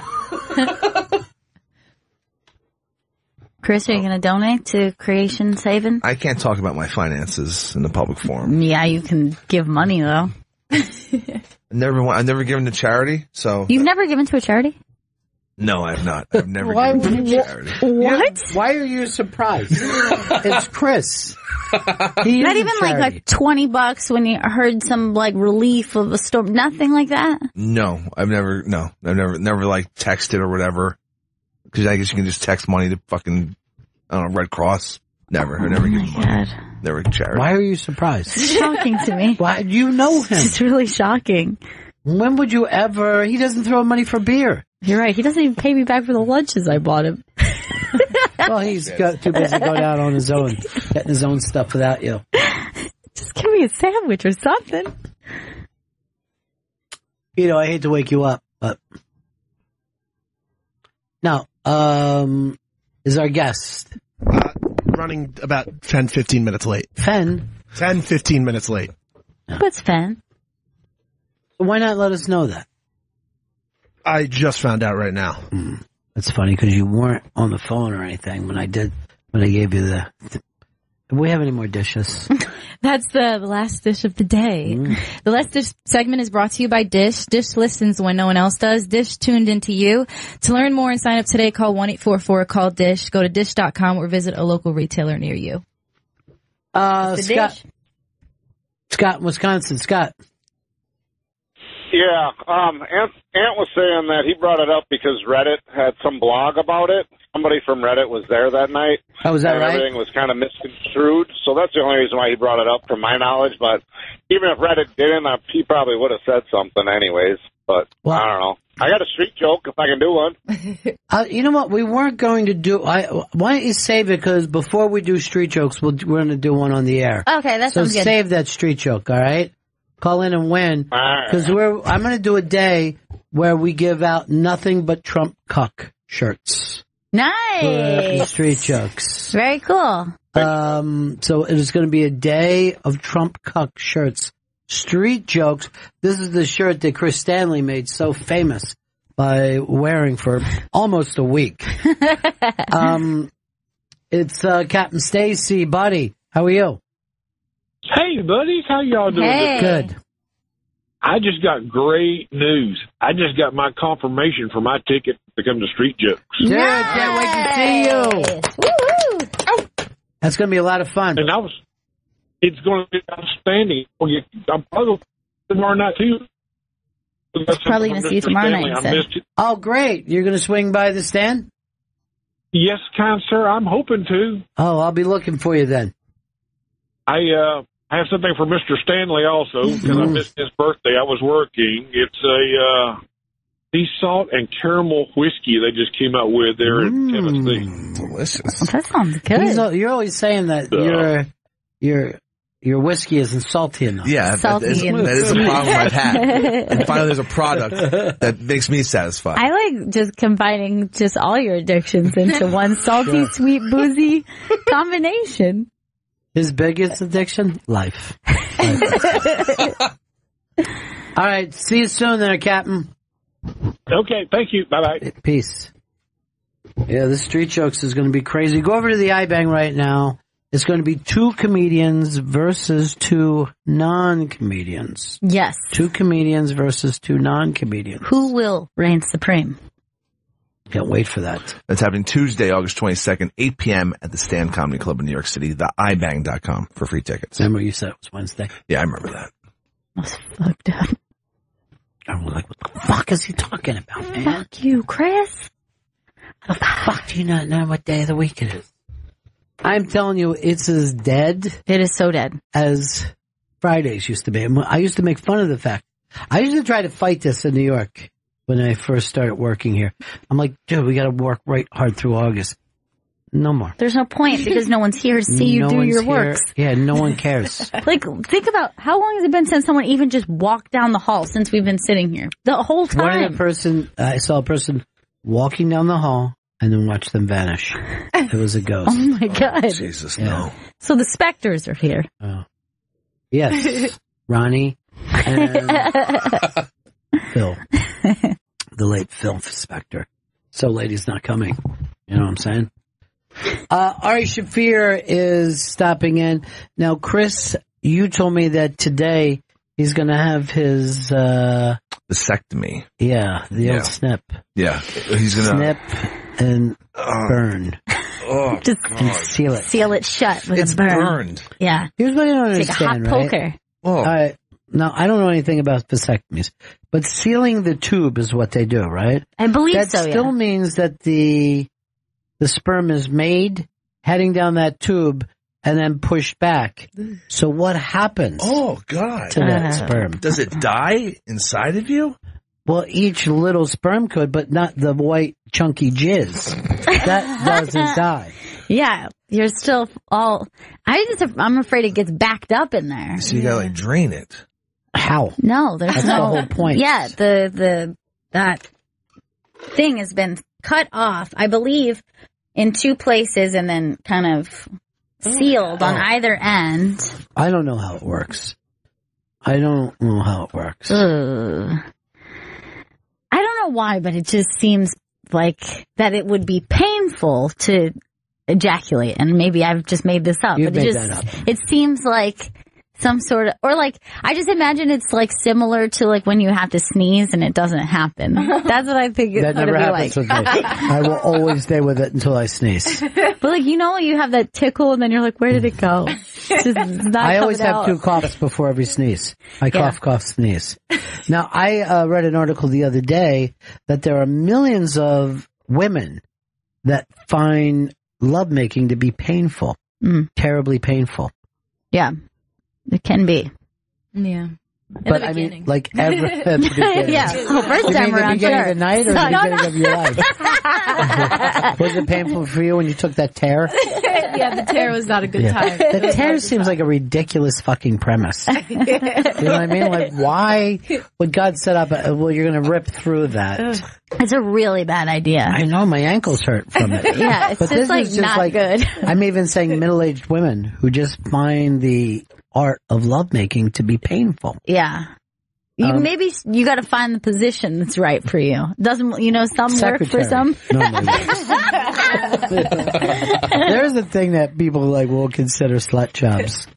And it's always secretary, nurse. Airline stewardess, nurse is another. Yeah. It's a fucking funny one. It's a medical profession. They're like, ooh, a nurse. And you're like, come on, dude. So hot. How about when women say they want to marry geeky doctors? Because there's no such thing as a doctor who's anything but a fucking nerd. They're a bunch of nerds. They are. Well, my friend actually was talking to me about this yesterday because the Bachelorette, she picked a chiropractor. And she was I wish there was a date. She swore to me that it was a doctor. And I was saying this, I thought it wasn't. She's like, no, she won because she got a doctor. And they call themselves doctors, but they're not doctors. No, yeah. I got to tell her. She was arguing about that. I mean, somebody who fucking cracks backs. All right, a bunch of vasectomy people. See if they can hold on for Ari because I do want to get some advice.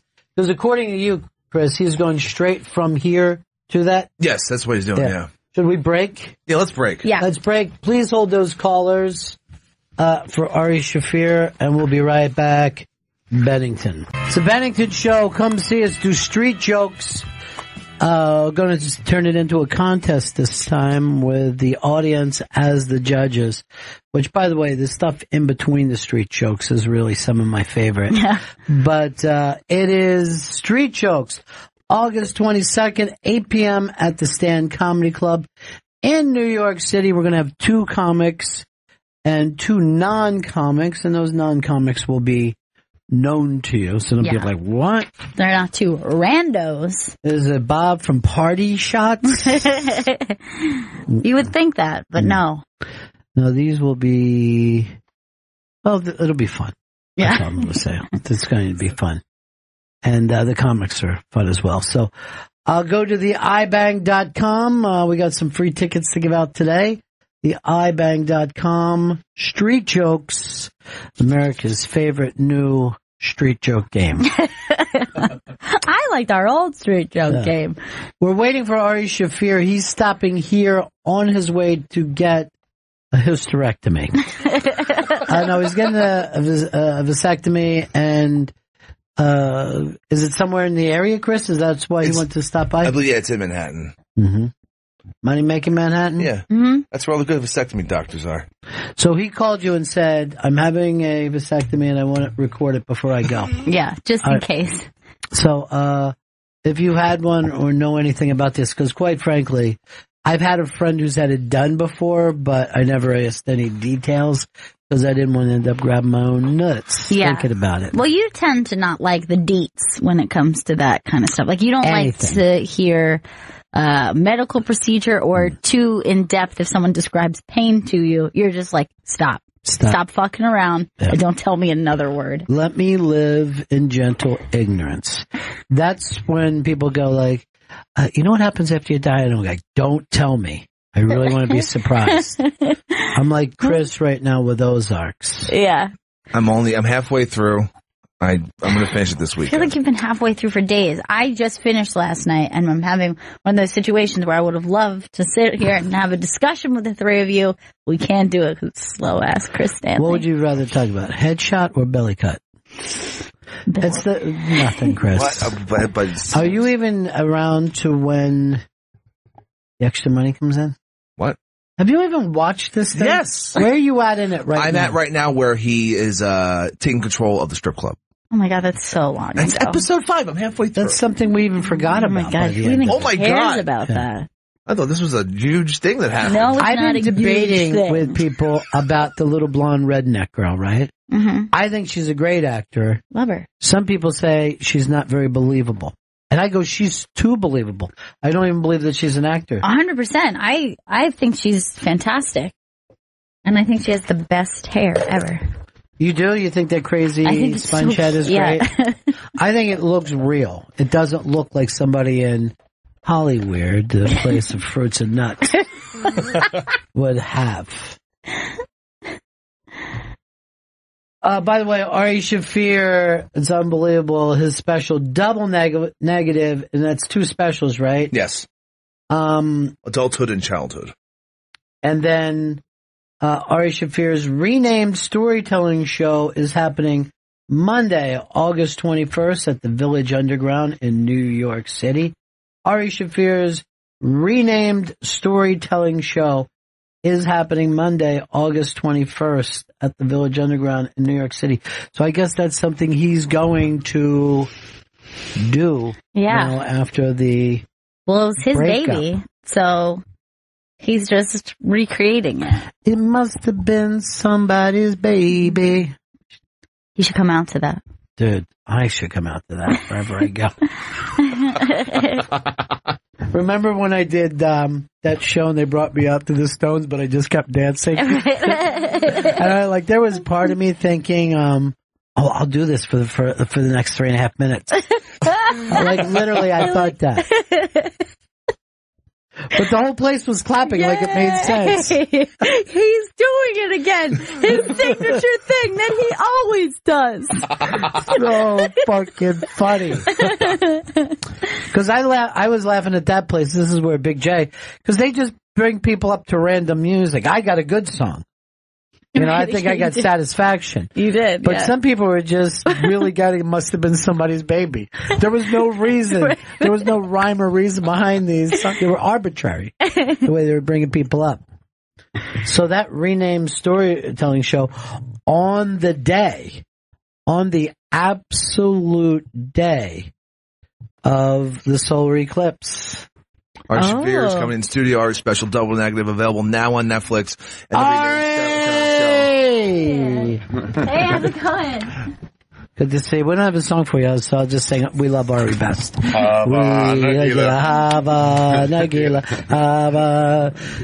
you really having a vasectomy done today? Yeah. Are you doing this just for the storytelling purposes of it? No, it doesn't seem like that'd be that great a story. No, it's time, man. I don't want to have a fuck up kid. So you're doing it today? Yeah, I'm doing it today, right after this. What's the matter already? He gave me a plug for you that I wasn't supposed to read. It's okay, it's just sold out. It doesn't matter. Okay. It's not like a bad thing. Okay. I thought I wasn't supposed to mention it because you had your own problems with it. Oh, no. Okay. That's been mostly solved now. Yeah. I just saw that over there and I was like, not good. It's fine. It's just a tease is all. You got a vasectomy? You still No.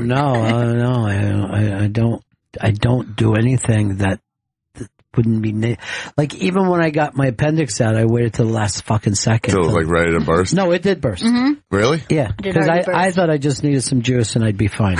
Wow. See, this would have been great for your storytelling show. I know. I picture them taking it out and throwing it and then everyone ducking as it explodes. Yeah. It's just dust. Yeah, you waited all the way until it was already happened. They told you how to take it out and you're like, nah. No, I didn't know. I don't go, to the doctor. And then they took me over there finally when I passed out a couple of times and stuff. And then I had to have it. They said, well, first of all, one of the problems, it took a while. My appendix isn't where appendix is supposed to be. Something like 3% of the people have an appendix way up higher. What do you mean? It's supposed to be. I don't know. So normally when you do the test, you know how there's a test that you can do if you press a certain spot, the Pillsbury Joe test. Yes. And then you release it, and there's more painful when you release or something like that. Oh, yeah. So testing that wouldn't have even worked on him. So it's no, I just have some kind of stomach ache or something. I was furious that I even had that. I was fucking went in there just fucking furious. Take it out. Just the fact that something went wrong made me so angry. All right. A lot of these people want to talk vasectomies. They've had vasectomies. Great. Really? Yes. That's awesome. Let's hear them. I want to hear how bad it is. What am I in for? All right, here's Wayne in Maine. You had to move there, for sure.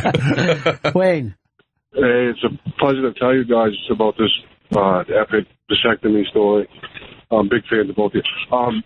So I went in for my consultation, and he told me how it was going to work. He says, I'm going to make a slit in each one of your ball sack, on each side. And he said, there's 2 tubes in there. I'm going to cut the tubes and tie them in knots on both ends.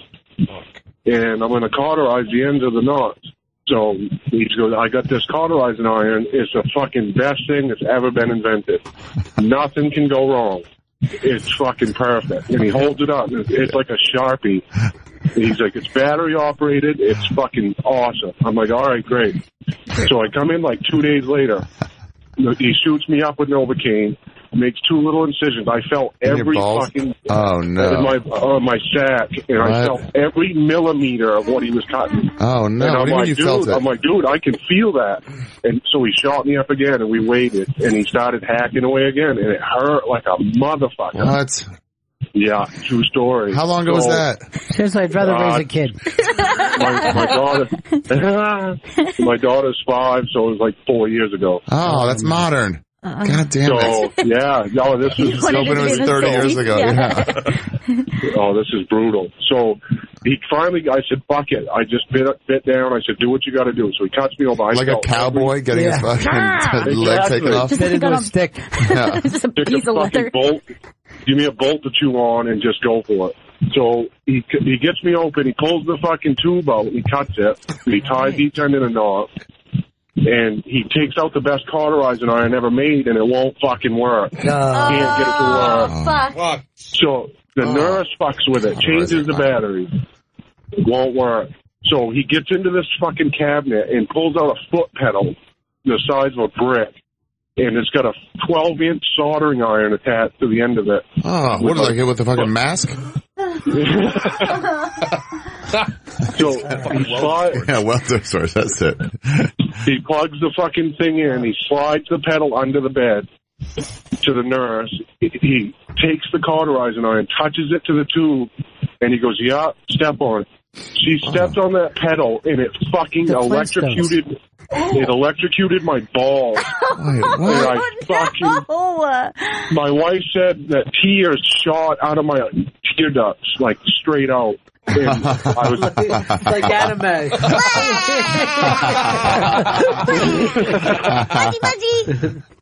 I was going to kick the fucking doctor, but the nurse was in the way. Real quick before you let me go. One time I had like 5 things on the DVR. This is not happening. I put my daughter to bed, right? She's watching like Dora Explorer. Yeah. My DVR takes over. It takes over her TV, and the intro to This Is Not Happening comes up with you flying through the air like a zombie, and blood's flying everywhere. I hear my 5-year-old daughter scream. I run into the bedroom. I'm like, what's the matter? And she points to the TV. The monster. And I'm like, oh my God, Ari, you fucking traumatized my daughter for like a week. That's just the first time she's seen a Jew. Well, I do live in Maine. Hey, Wayne. You're going into a pretty good prize closet. Yeah, good story. That was really a fucking great story. And it sounds like you live in Quahog, too. Oh, yeah. All right, Regis. Are they all like that? No. Regis had one done 3 weeks ago. All right. Maybe there's soldering iron. Ronnie. Yeah. Ronnie B, what's going on, buddy? How you doing? Talk to Ari. He's on his way to get his vasectomy. My balls clipped. Ari, Wayne from Maine was pretty accurate. No! Oh, no. Yeah. Only, here's what I can add to it. Did they not use anesthesia? A local anesthetic? I opted for no anesthesia. Yeah, they Novocaine in the balls, and that's it. Asked the doc not to do a play-by-play, which is what he decided to do with me, and that just makes it 10 times worse. But yeah, don't tell him that. Don't tell him what he's doing. Here's what I wanted to know, though. So when they snip and done. When they seal this, right? The balls are gonna hurt, but where the pain comes from, they say that they're going to pull the slack of the vas deferens out. Yeah. The slack is on your belt line around your bladder. Yeah. So, of course, the balls are going to hurt for a week, but you're going to have that pain there where you don't know if you got to drop a deuce or something else is going on. Yeah, you got that first. I don't like the idea of pulling the slacks. No, I don't want to. No, the sealant stops the sperm, correct? Yeah. That's the reason for separate the tubes, like here, and then you make them go like that, so then they can't, it's great radio, so they can't, that's good. There's a space there. Connect, they just get to the end of the road and die. But what happens to that cum? Where does it go? No, the cum is just the fucking transporting device for the semen. Cum stays. The cum stays. Yeah. I was hoping I'd get one to make it dry, so no more cum. The Johnson & Johnson, no more cum brand cum. It's just dust. Yeah.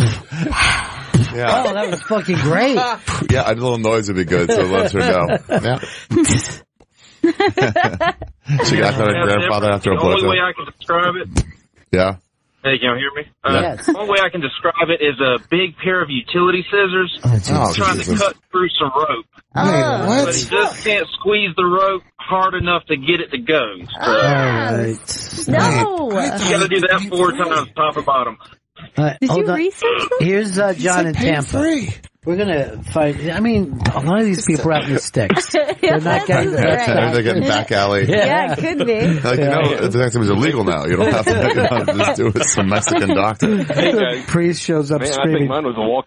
Yeah. Mine was a walk in the park compared to those guys. Oh, this is what I want to hear. Go ahead. Good. Yeah, so my doctor had a beautiful young Colombian nurse, and so she shaved me and got me all prepped up for it, and I was like, great, you know. And so then the doctor came in, numbed me up with a Novocaine, and it all went nice and smooth. And he looked down at me and he says, sure you never want to have kids ever again, right? And I was like, yep. So he slid open the purse, and so then I knew he was going to cauterize it, and that wasn't too bad. But then when I got to smell the burning of him cauterizing it, that was kind of All right, so you're just having skin and cartilage and tubes. Oh, they burn the skin. Yeah, they burn it. Yeah. So you can smell yourself cooking up down there. Oh, exactly. Does it smell like That was barbecue? 15 years ago. Hungry. And everything came out fine, or stopped coming out fine, and so no more baby making Manhattan, I guess. Okay. Wait, I got spots tonight. Am I going to be able to do my spots tonight? Can I stand up on stage? Yours went pretty easy. Can I stand up and for 15 minutes at a time? Where are you working tonight? Stand in the cellar. I feel like I want to see those shows. That's how weird they're going to You're be. sitting there with an ice bag under your nuts. Folks, have you ever... How many of you guys have kids? It's just so much better not to pay for a baby and scream that you're not mine at somebody. Yeah. You're not mine. Oh, I'd wait Take until the they test. like had the kid and be like, nope. Not mine. Definitely not mine. You've been with a lot of fucking people. I take chances, man. I gotta get rid of All right, hold on. Fuck. It's cauterizing. This might be the scariest of all with Jack. Jack, what's up? Hey, Ronnie B, how you doing? Great. How are you, Jack? Hey, good. So, all right, you got to go and make sure you get checked to make sure you're shooting blanks when it's all said and done, because it's not 100% accurate. My cousin had 3 kids, and then all of a sudden his wife got pregnant again, and No. it looks just like him, another boy. No. So he gets another vasectomy, and he's got a flatlining on his learning curve, and he doesn't go get checked again. And has another kid. Oh, fuck. Oh, my God. Do you get your money back for the vasectomy? No, he never went back and got checked, bird brain. But, So you have to do a test afterwards to make sure that you... Yeah, I think it's like 5 weeks or 5 months. I don't know. But then you gotta go back in and like... And then they're going to say, okay, there's nothing sperm. there. It's dead. Yeah. It's the Great Barrier Reef. Yeah. Make sure you I only found out a little while ago that was dead. Yeah. I thought it was still fucking living well. It was the saddest thing I've heard. Yeah, I'm like, what? Some wonder of the world. No, not anymore. No. Officially a dead reef. Just like an ugly old dead reef. Who cares? There's literally... It better fucking work. It better fucking work. I went scuba diving there a couple weeks ago, and there's just like old shopping carts and shit at the bottom. Refrigerator down there. Circuit City. Yeah. Steve, Indiana. Hey, you guys, I was listening. I calling from the other future. guys' experience, but my experience wasn't nearly as severe as what those guys were saying. I mean, it wasn't a walk in the park, but it wasn't that bad. I had it on Friday afternoon, back at work the next Monday with a bag of ice on my lap. And the good part was the doctor said, yeah, you'll still be fertile for about 6 weeks, but you can help in the participation by just rubbing it out for about 6 weeks, which wasn't a bad deal. Okay, so you gotta jerk off anytime you want. Yeah. You don't need a vasectomy. But you gotta make it some cleansing time, is what he's saying. I Get it stopped all jerking out. off. I stopped jerking off last year. Just don't want to do it anymore? I just cut it out. Oh, dude. August 3rd. So, I guess I gotta start up again. Yeah, you do. For medical science. Matt, Florida. sweetest lady started ice on his dick. Yeah. Matt, we got you, buddy? It'd be easy. All right, you got me? Yeah, I hear you. Dude, everybody's story is on point. Fuck. The biggest thing I'm going to tell you, I got it done. They gave me 1 Vicodin. Yeah. And I'm telling you what, that did 0. Sure. The incision of the needle into your ball sack is the most painful. What? Because you're fully exposed. The needle goes in, the hot release. Oh, you mean whatever they're putting in there. You mean the numbing stuff? The numbing stuff is so freaking painful. Now, I'm not going to repeat what everyone said about the smell. They wrap it up. They get done. The guy goes, do not take the car out of the garage for a week or 2, please. I get home, and I'm nervous. I'm like, hey, man, what if I can never get another hard-on? What if I'm broken? Porn was just on the internet. I'm by myself. My wife left me alone. Why? I get the laptop out. I dial into AOL. I told you not to take the car out. Dial into AOL. Specifically told you not to take the car out. Get in there. Start downloading. I give it once. The first time it works, I'm like, hey, everything's good. I proceed to probably 3 drives around the block. If you know what I'm saying? Yes. I don't. I wake up the next morning. It looks as though the mob has put a bag of oranges in a bag and beat my balls to a pulp. Oh, no. I go back early. They make me do a sample, and they're like, sir, there are no sperms detected. This is highly unlikely. You got rid of them. Have you done anything that we didn't tell you to? And I was just like, I'm out. All right, see ya. Wow. Jesus Christ. Dude. Why couldn't you wait? Why did I hear it was going to be fucking easy peasy? Lemon squeeze. People lie. Oh, God. That's all I got. I hear people like, no problem, you should do it. I was in and out. Jesse, Jersey. Smell of burning barbecue balls. How's it going? Yeah, so for me, the procedure wasn't that bad, but what they do before they cut off the pieces, they cut out a chunk of the tube so that it can't heal back together. Do you get to put that in a locket? So, yeah, if you want, I think. But the ends are looking for stuff to heal to. So what happened to me was the tube that comes out of my body healed to the incision on my scrotum. Oh, my God. So now every time the heat changed and my scrotum hung low, it tugged on that tube for about a year. There was nothing they could do about it. The worst part is I ended up getting a vasectomy reversed after I got remarried. That was bitch.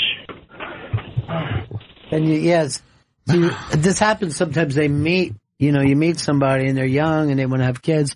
So you're like, yeah, let's try to fucking fix this thing back up. Yeah. I've heard that's not that doable. It's only like 30%. But sometimes it works, sometimes it doesn't when you try to reverse it. Ari Shafir's in studio. Ari's special, Double Negative, is available now on Netflix, and go to arishafir.com for all his dates. I really didn't like that bit about it healing to the incision. Yeah.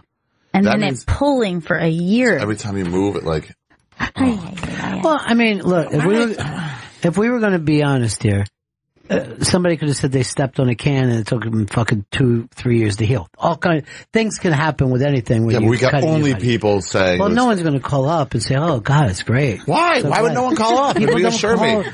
People don't call for good reasons, Ari. I know that. Look, let me tell you something. On 9/11, my phone's exploded. Do you know what I mean? But every day, no one calls up and go, "Hey, no terrorist attacks." You know what I mean? They don't do that. When no one called on 9/11, it was like, "Oh, I got a great new pastrami place. You got to try." On the Upper West Side, it's great. That's really funny. Just like, what? Why? What do you I know, but there's other things to life. Yeah, it took me forever to get through today.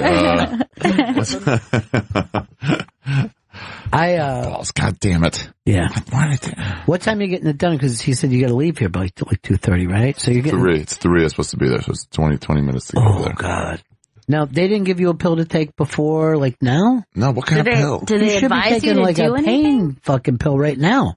Like no, they said don't take anything. Why? Because it thins your blood and it won't clot. Oh, Jesus. I didn't know that. I didn't even consider that when they shoot you, that getting the needle into your your balls would hurt very much. Yeah, that's like you ever go to the dentist and get Novocaine? That's worse than anything they do. And grow a toenail. Yeah. I got a filling like last year, and they were like, we could give you Novocaine or don't, and I was like, just don't, just fucking do it. They're like, it's gonna hurt a little. I'm like, yeah, but I hate the feeling of the hot Novocaine. Yeah, and then it's like it's a giant needle. It's like really fucking long. Yeah, and it spreads like burning heat pain through your gums. See, I don't experience it. It just feels like numb to me. Oh, not me. I want to look at this guy and Yelp and see if it's.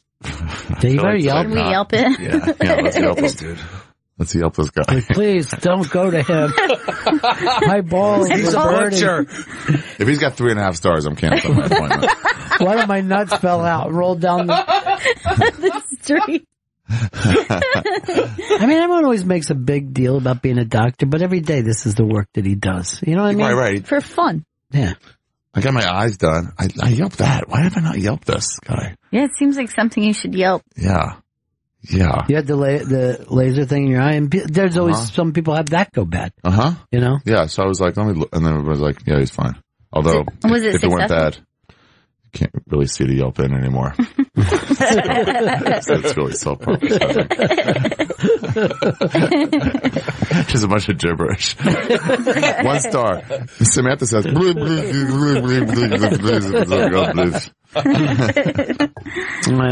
let's hear, fuck.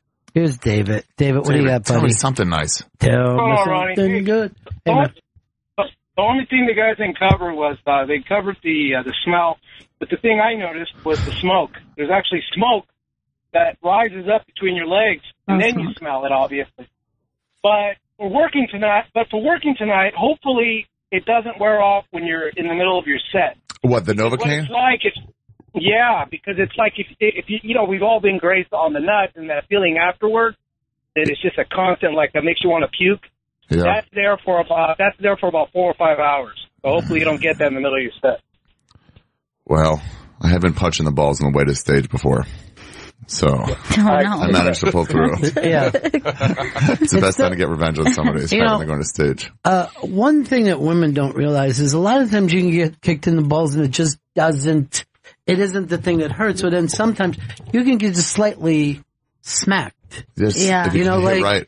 Yeah, like one time a child just like leaned backwards and gave you a whack. Yeah, and didn't mean it. Fucking kids. Unbelievably on the floor. Painful. Yeah. It starts with like, oh, and then like you wait and like, oh, here it comes. It creeps up. Yeah, and then it like the flood. I hear that it's actually pretty similar to like menstrual cramps.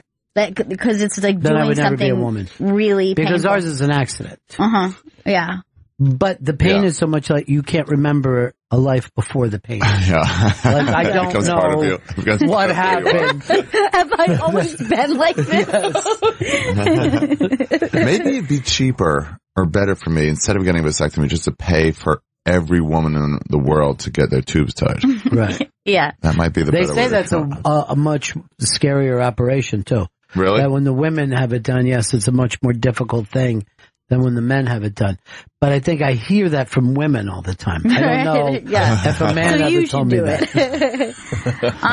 Or, condoms tend to work. Do they? I mean,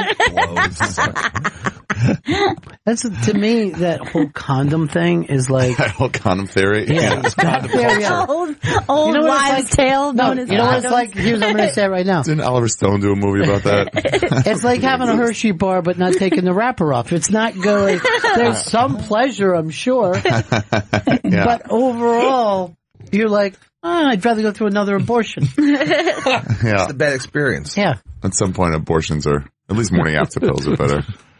Ari Shafir is in studio. Ari's special Double Negative is available now on Netflix. Go to arishafir.com for all dates. Now, you did the Tool, and by the way, it's already popping for you, right? Oh, it's amazing. Yeah. Just nonstop feedback. Great response. The other night, I saw you at the stand. I bring you up, and people just start going nuts. Yeah, and I'm amazing. like, oh, nice. Dude, That's very cool. That thing works. I have been, walking around the East Village and to the stand and stuff like that, and people all over like, hey man, I saw your special. I feel like I own East New York. That's great. I really do. That's great. It's amazing. Everybody's like, oh, so good. Oh, you were just on Netflix. I was with Joe Coy yesterday, and he had the same experience. He's like, every Filipino in the country now worships him. Worships him. Finally, someone's talking about us. Filipinos. Not just nurses anymore. But it's amazing, man. And it rolls in for the first 2 weeks while my thing was up on like new releases. Yeah. Every day was like nothing I've ever gotten before. Yeah. And every single day was like that. It was really funny because I just saw that explosive thing at the stand, and it surprised me. It's crazy, I was just like, oh, that's right. Like, oh. Yeah, because I was going, hey, he's got 2 specials coming. It just came out on Netflix.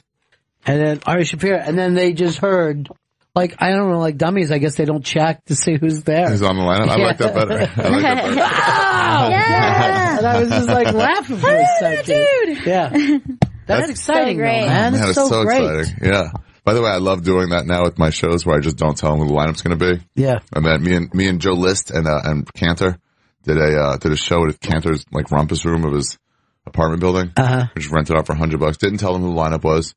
So I brought up Joe brought up, he hosted, brought up Cantor, and then first comic, Greg Fitzsimmons. And I'm like, fuck yeah! They went fucking nuts. Second comic, Louis C.K. was third, David Tell was second. Yeah. And then Big J went after Louis. So they were just and then the crowd kept losing their minds, because they didn't know anybody was going to be there. Well, That's first so of all, cool. I would have lost my mind for that show if I was at fucking Madison Square Garden. I know. You know? That's huge. But yeah, this place, I was reading about that, it was an old school, and now it's like an arts and... Like an art apartment building. Yeah. I don't know. We're just like, just some basement.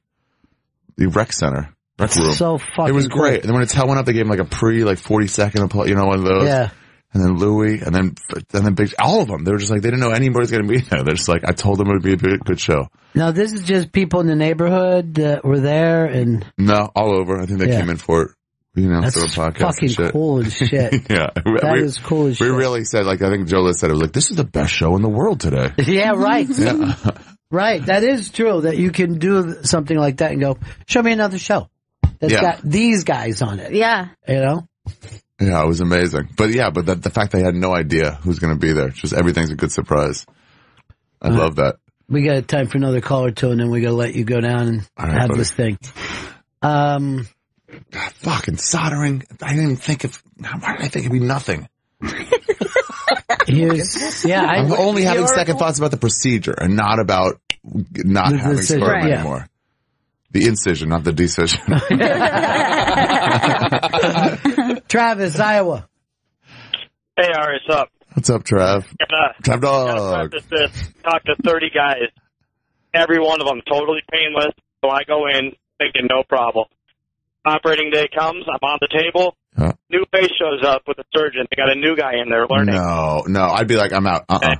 Yeah, I don't do that for anybody. Just watching, but they shot me so full of Novocaine, but I could still feel everything they did. I could feel it like behind my eyeballs. It hurt so bad. Oh, But I get through it. I ice everything down. I get through it. I go sit in the car. I don't get off the couch for 3 days. I follow the directions perfect. Fourth day comes around. I'm still black and blue. Can't go back to work. Call the doctor. Go in. Get an ultrasound. Turns out I have scrotal hematoma because they didn't sew me up completely. So I bled out into my ball sack, and I turned into a giant blood clot that was hanging on my testicle. No! For a month, I had to walk it off. No. All right, for a month, I felt like I had a pool ball hanging off it. It was awful. Did you have a Jew doctor? This is what I should be asking these people. Was your doctor Jewish? There's nothing but. You don't have to worry about that. This is New York. Don, Kentucky. Just tell us something. Hey, what's going on, guys? Yeah. How you doing? Hey, Don. Okay, I had the procedure done about 5-6 years ago. Yeah. Are you from the The best things about it is, one, you got to shave your balls and around your manhood, and it makes it feel so much better when you're with your woman. Oh, smoothness. Yeah. Okay. Yeah, the smoothness really helps. You could do that and then anytime. Yeah. You don't need a nurse to do transgender. I had never done it before, so. But the release is so much better afterwards. You have nothing to worry about. Oh, right. Okay, so everything went great. So it worked out. Yes. Well, I got in there, and they didn't numb me fully. Oh, okay. So I did feel it. Let's see this. So, Let me yelp this guy real quick. Let's do a yelp. Numb people. I There was a little yelp. Tim, Georgia. When my ingrown toenail was like, can you feel? I'm like, I can still feel more. Why don't you put more into that Novocaine in? This motherfucker Jew. Ken, let's hear what you got to say. Tim, go ahead, buddy. You going? Brandon, San Diego. Hey, Ronnie B. Yeah. I would highly suggest against already doing sets tonight. You want to put on a pair of basketball shorts, sit on a couch, and ice your balls up for at least a few days. Because if you're getting in and out of cars and hopping on stage, you're going to pop a stitch or two. Really? Even in and out of cabs? Yes, especially cabs. Especially cabs? What do you mean? What does that mean? That's the worst thing. 3.5 stars. Oh, boy. Oh, you're fucked. What? Well, I'm canceling this thing. 3.5 out of 5? 3.5 out of 5. Motherfucker. he also looks like a drunk. He does. He looks like a drunk. Let me see this booze house. It's probably pills and not booze. Jesus Christ. How'd you pick this fucking guy? My doctor said he's a guy he trusts. He sent people there. It's a fucking scam. 3.5 stars. That is not good. I mean, I hope it's for waiting times. Business carefully. Conditioner, fucking, what? No. Oh, that's an ad for somebody else. Wait. How do you get 3.5 stars? It's not 1 star. The type of person always shows up on time, early. I was given an appointment for 1:30. Okay, half hour late. Okay, that's okay. You I don't put care up with about that all day. I don't care about that 1 at star all. for that? Yeah. That's just an asshole. That's a guy who's really in a hurry. 1 star for late. That's Wait, not a big deal. I think that's... Where are all the reviews? How do you see all the reviews? They one review? He's only done one guy, and he was so scared he couldn't even show up for that. So, yeah, there's only...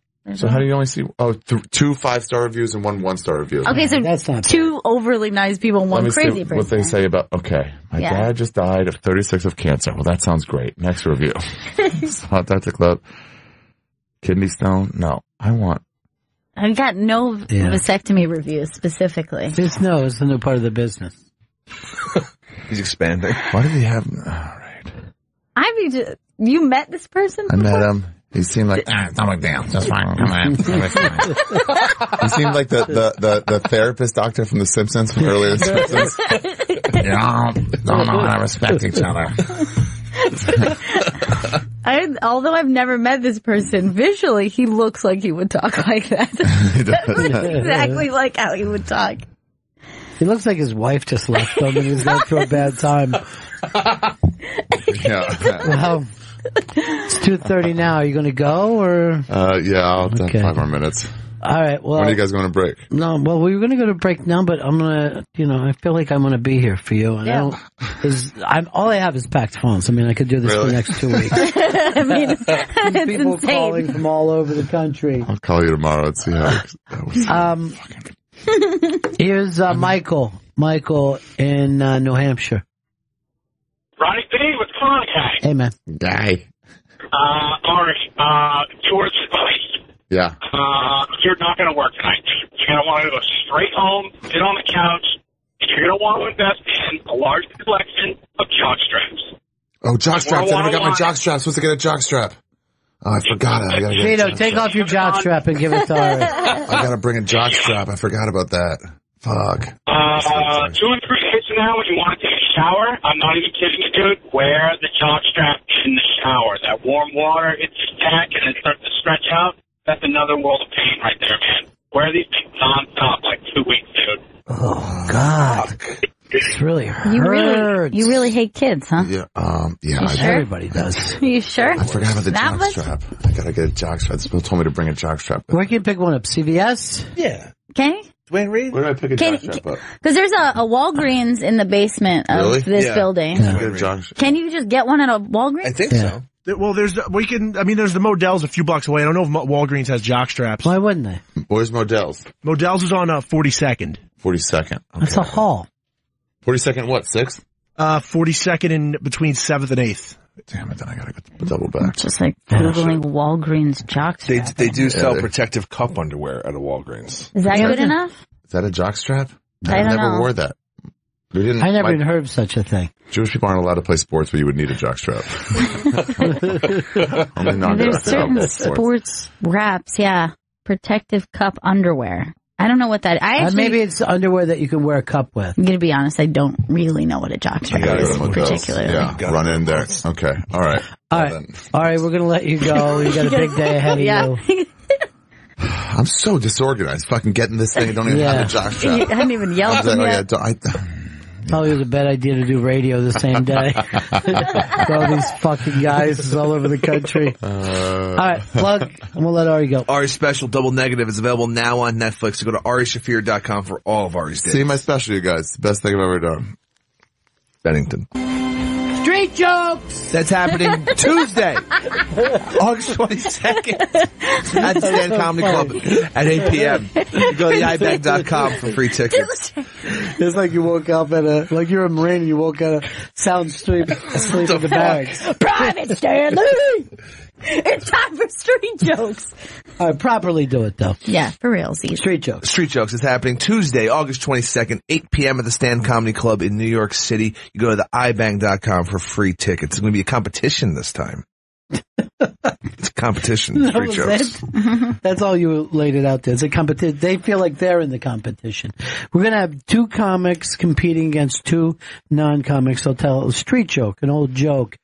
And these shows are very, very funny. Ari did the last one. By the way, isn't it great to hear Ari saying he feels like the king in New York right now? Meant so much to me. It was so special and sweet to hear that, like, he's getting that attention.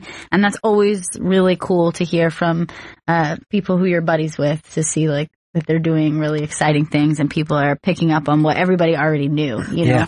That's, like, the cool thing is when you have friends making great stuff and you go, oh man, I know they're great. I want everyone to know they're great. When that Netflix gets behind you and pushes you, it's pretty cool. Yeah, and it's right now I got CISO behind me and I'm pretty excited about that. Something big coming out soon. Wait, there's some bad news. Yeah, I already gave him money, so don't worry about it. It's going to be great. You gave CISO money. Yeah. I consider it an investment in myself. And you'll hear about that tomorrow with Joe Coy made an investment in himself. He did, yeah. Did everybody fall in love with Joe Coy? It's so hard not to. Yeah. I think everyone who was in that room fell head over heels for him. He's such a sweetheart and so funny too, but just like an adorable sweet guy. Some people bring light with them. Kevin Hart is very famous, I think, because people are like, oh, I like him as a person. Yeah. His material is going to be his material. But if you like him, you're just like, hey, Kevin's here. Yeah. That's like fun guy. Like when you just like love. To be the fun uncle. Yeah. That's the best job in the world. Fun uncle. Yeah. Worst job in the world is bitchy aunt. Nobody wants that person. The bitchy aunt. David in Atlanta. Hey guys, how y'all doing? Good, man. First time, long time, good man. Oh, cool. I was actually calling to see if Ari had any questions about how the procedure's done, because I'm an actual surgical technologist, and I've assisted in both the male and the female procedures. Oh, he had just left. I almost feel like giving you his fucking actual number. I know, because he heard so many rough stories. Yeah. Do you think it's as rough as it sounds? It really depends on the doctor. Oh, no. Yeah. I saw this drunk. He did zero research into this. No, yeah, he did. I mean, he booked shows for tonight. He could have read a Wikipedia article on and didn't pick up his jockstrap, which he's supposed to wear out of there. Yeah. That's like not having your crutches after you got a fucking foot operated on. Shit. Like, I don't know. I guess I'll just drag my foot down the street. I'm sorry you missed them, David. We could have used you instead of all those horror stories. That's okay. That's okay. Well, see, I know y'all were talking about the male procedure versus the female procedure, and the female procedure being so much more dangerous. Yeah. The reason why is because with the male procedure, they only have to cut through a tiny bit of tissue to get to the vas deferens inside the scrotum to be able to do a tubal ligation. Mm-hmm. A woman, they actually have to cut through her abdomen. But don't a lot of women get them when they have C-sections now? Friends of mine have said, for my C-section, then I'm just going to have them fucking close up, chop, and off you go. So that's the best time. Yeah. All right. Thanks for calling, dude. I'm sorry that went so bad. Bye. I'm sorry we all moaned when we heard about your job. No. People. I'm glad my cum doesn't work naturally. How do you know? He really thinks that he shoots blanks. And that could be a sign of something else, like really? a brain tumor. Yeah. Jesus, it's all backed up. People with brain tumors, they can't fucking shoot. Your sperm is going straight to your brain. You basically were born with a ticking time bomb in your head. Mm-hmm. Well, guess what? It just went to 3. Oh, God. What? What? Well, what do you care about what you used up? 34 years is what you used up, you edge. All right. I can't see. Does that say we're launching missiles at North Korea right now? Seems like it. Yeah, I don't think we should. North Korea is going to be in trouble like few nations have ever been. Is that what Trump said? Yeah. I know, but Vanna White's going to make this fine. Who is this chick? I don't know. I like her. She's very nice. I like yellow. Yeah. I like yellow on a blonde, and it's one of those things where like, don't wear yellow if you're blonde, but I always think it looks great. I like a blonde and mohair. Just blonde mohair. This is the State Department spokeswoman who looks like should be. Oh, hold on. Paul Giamatti's asking her question. She cocked her head. She's like, it's almost like she was reacting to his look. Like, yikes. I don't know if you saw how attractive I am, so I don't know why I'm speaking to you.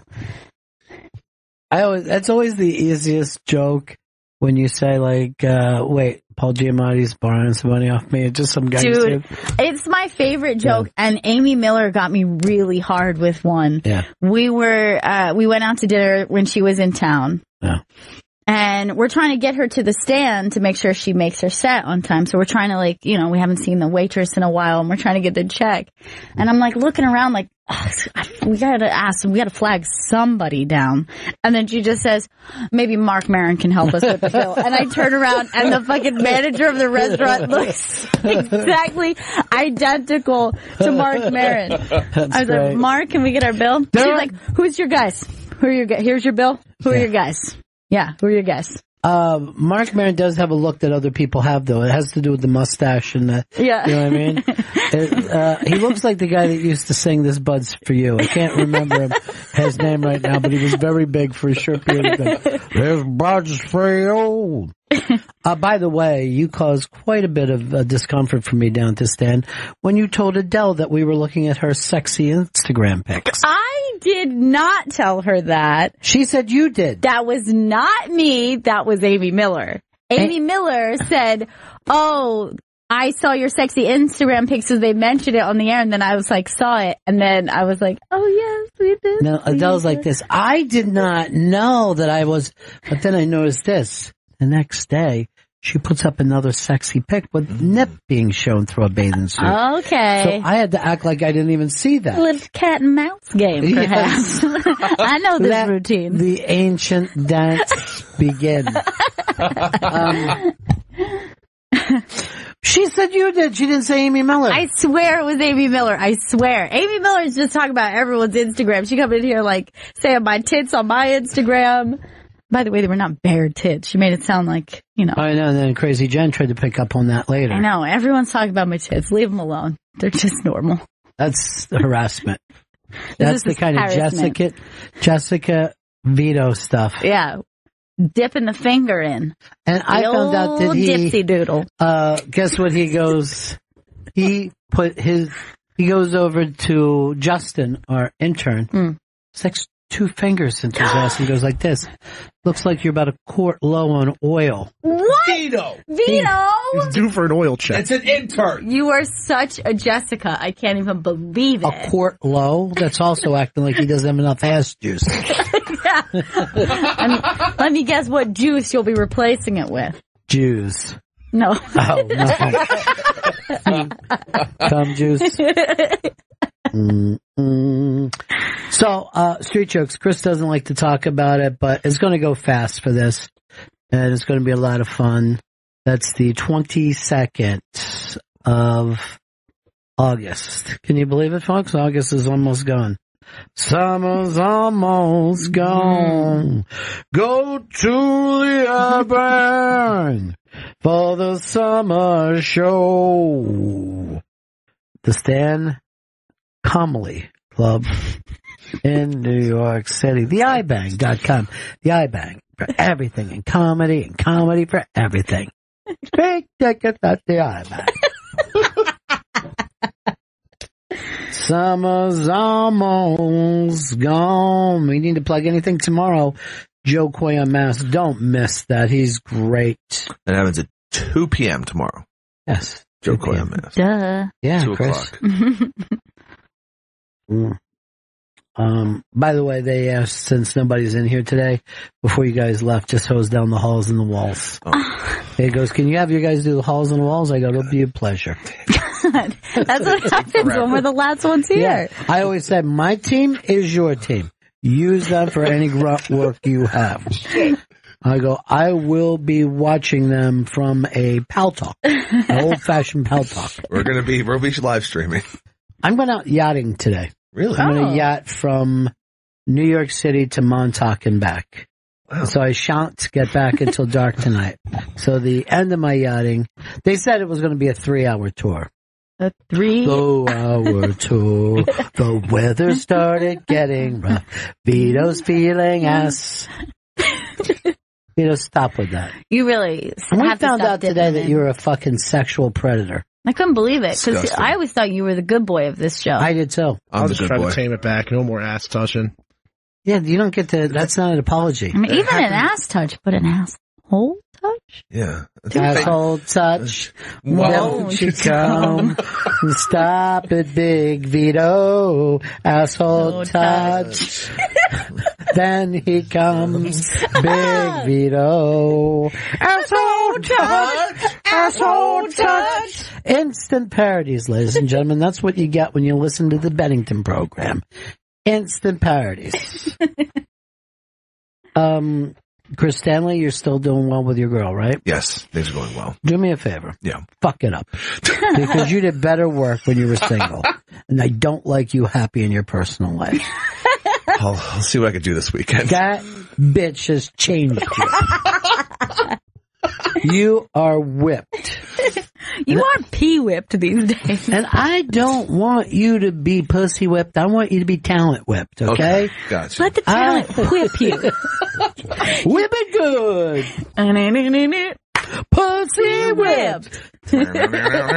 That's what Chris is. Tequila. Instant parody. Yeah. By the way, do you notice that La Cucarachas is just an updated tequila? Yeah. With Mexicans? I think Despacito is an updated tequila. Fuck, now we got into racism. So that's the song of the summer, from what I understand, right? Yes. Yeah. It's ridiculously popular. And there's like 2 different versions. I don't know what version's more popular. I think they're both pretty popular. But one of the Bieber's more popular? The Bieber one's the one you hear at bars every night. Yeah, but that doesn't mean it's only popular here. This In is the US. a fucking worldwide thing that we're doing now. Check out goddamn Hollywood with what they're trying to do with the movies. They should make Despacito the movie. You see the Coen brothers are coming to Netflix? Yeah. That's I'm very fucking great. excited about it. I'm so excited I don't have to go to the theater anymore, like I used to love. I think I only saw Baby Driver this year at the theater, nothing else. I might be in the same boat. I haven't been can't to the. I don't think I've been to the theater this year. You didn't even see Baby Driver? I haven't seen it yet. You no. didn't see it after I know. I've done Baby Driver week. I know, but it's just I know the music, but Nothing happened. No, but it's not the point. I thought everyone was enjoying it because we were thinking of the scenes that each will. Yes, we were. All except for Chris. I wasn't. Oh, my God. You know why? He's pussy whipped. Oh, your lady doesn't let you go to the theater? He's getting whipped with a pussy right now, this fucker. She takes her pussy and whips him with it. Somehow. By the way, I can't get Walton Goggins out of my head. And when he was doing this, I videotaped your ass. And then he said to me, "You looking at me, motherfucker?" It's fucking great. It was great. It was like I was in a movie. It was like, oh my God, I'm a movie extra. I'm doing this. My dream of being in a Walton Goggins film has come true. Why did Flathead write Robert Goulet to me? I don't know. Did he die? Or did he die a long time ago? Robert Goulet died 12. No, he's alive. Well, no, he died in 2007. All right, so why would he write Robert Goulet out of nowhere? Not really sure. Just thinking about What? The Bud guy you were talking about before? No, I'm talking about Bears Buzz for You. He was a one-man band type of guy. The Bud guy and he was also in the early SNL episodes. They would bring him out. I'm getting a Bud Shank. Is that it? No, the name doesn't have anything to do with Bud. All right. Bud Shank's the guy who put out an album called "This Bud's For You." No one gives a shit about Bud Shanks. That's a pretty cool name, though. Go to early SNL musical guest. This Bud's For You. Well, he would have done like old songs and stuff like that. He was like a lounge singer type? No, he was more like seemed like a crazy alcoholic with a Mark Maron mustache. I'm not getting anything. All right. Leon Redbone? Thank you! You made up for it, you sexual predator! Thank you! Look at how good Vito is. Oh, Mr. Good Boy. Stank Finger got it. You know, I'm actually fine with him touching buttholes now. Yeah. It's great. Get over here, Justin. Vito. All right, we got to get going. I got to drive Ari home from... That's nice of you. Yeah, and I don't have a jock strap, but I got a cigarette pack and some rubber bands. I think it's just as good. I'm going to hint from Heloise that shit. See you guys again in 1974. Ladies and gentlemen, the evening is over. We hope you all enjoyed yourselves, and we'll see you all again in 1974. Good evening!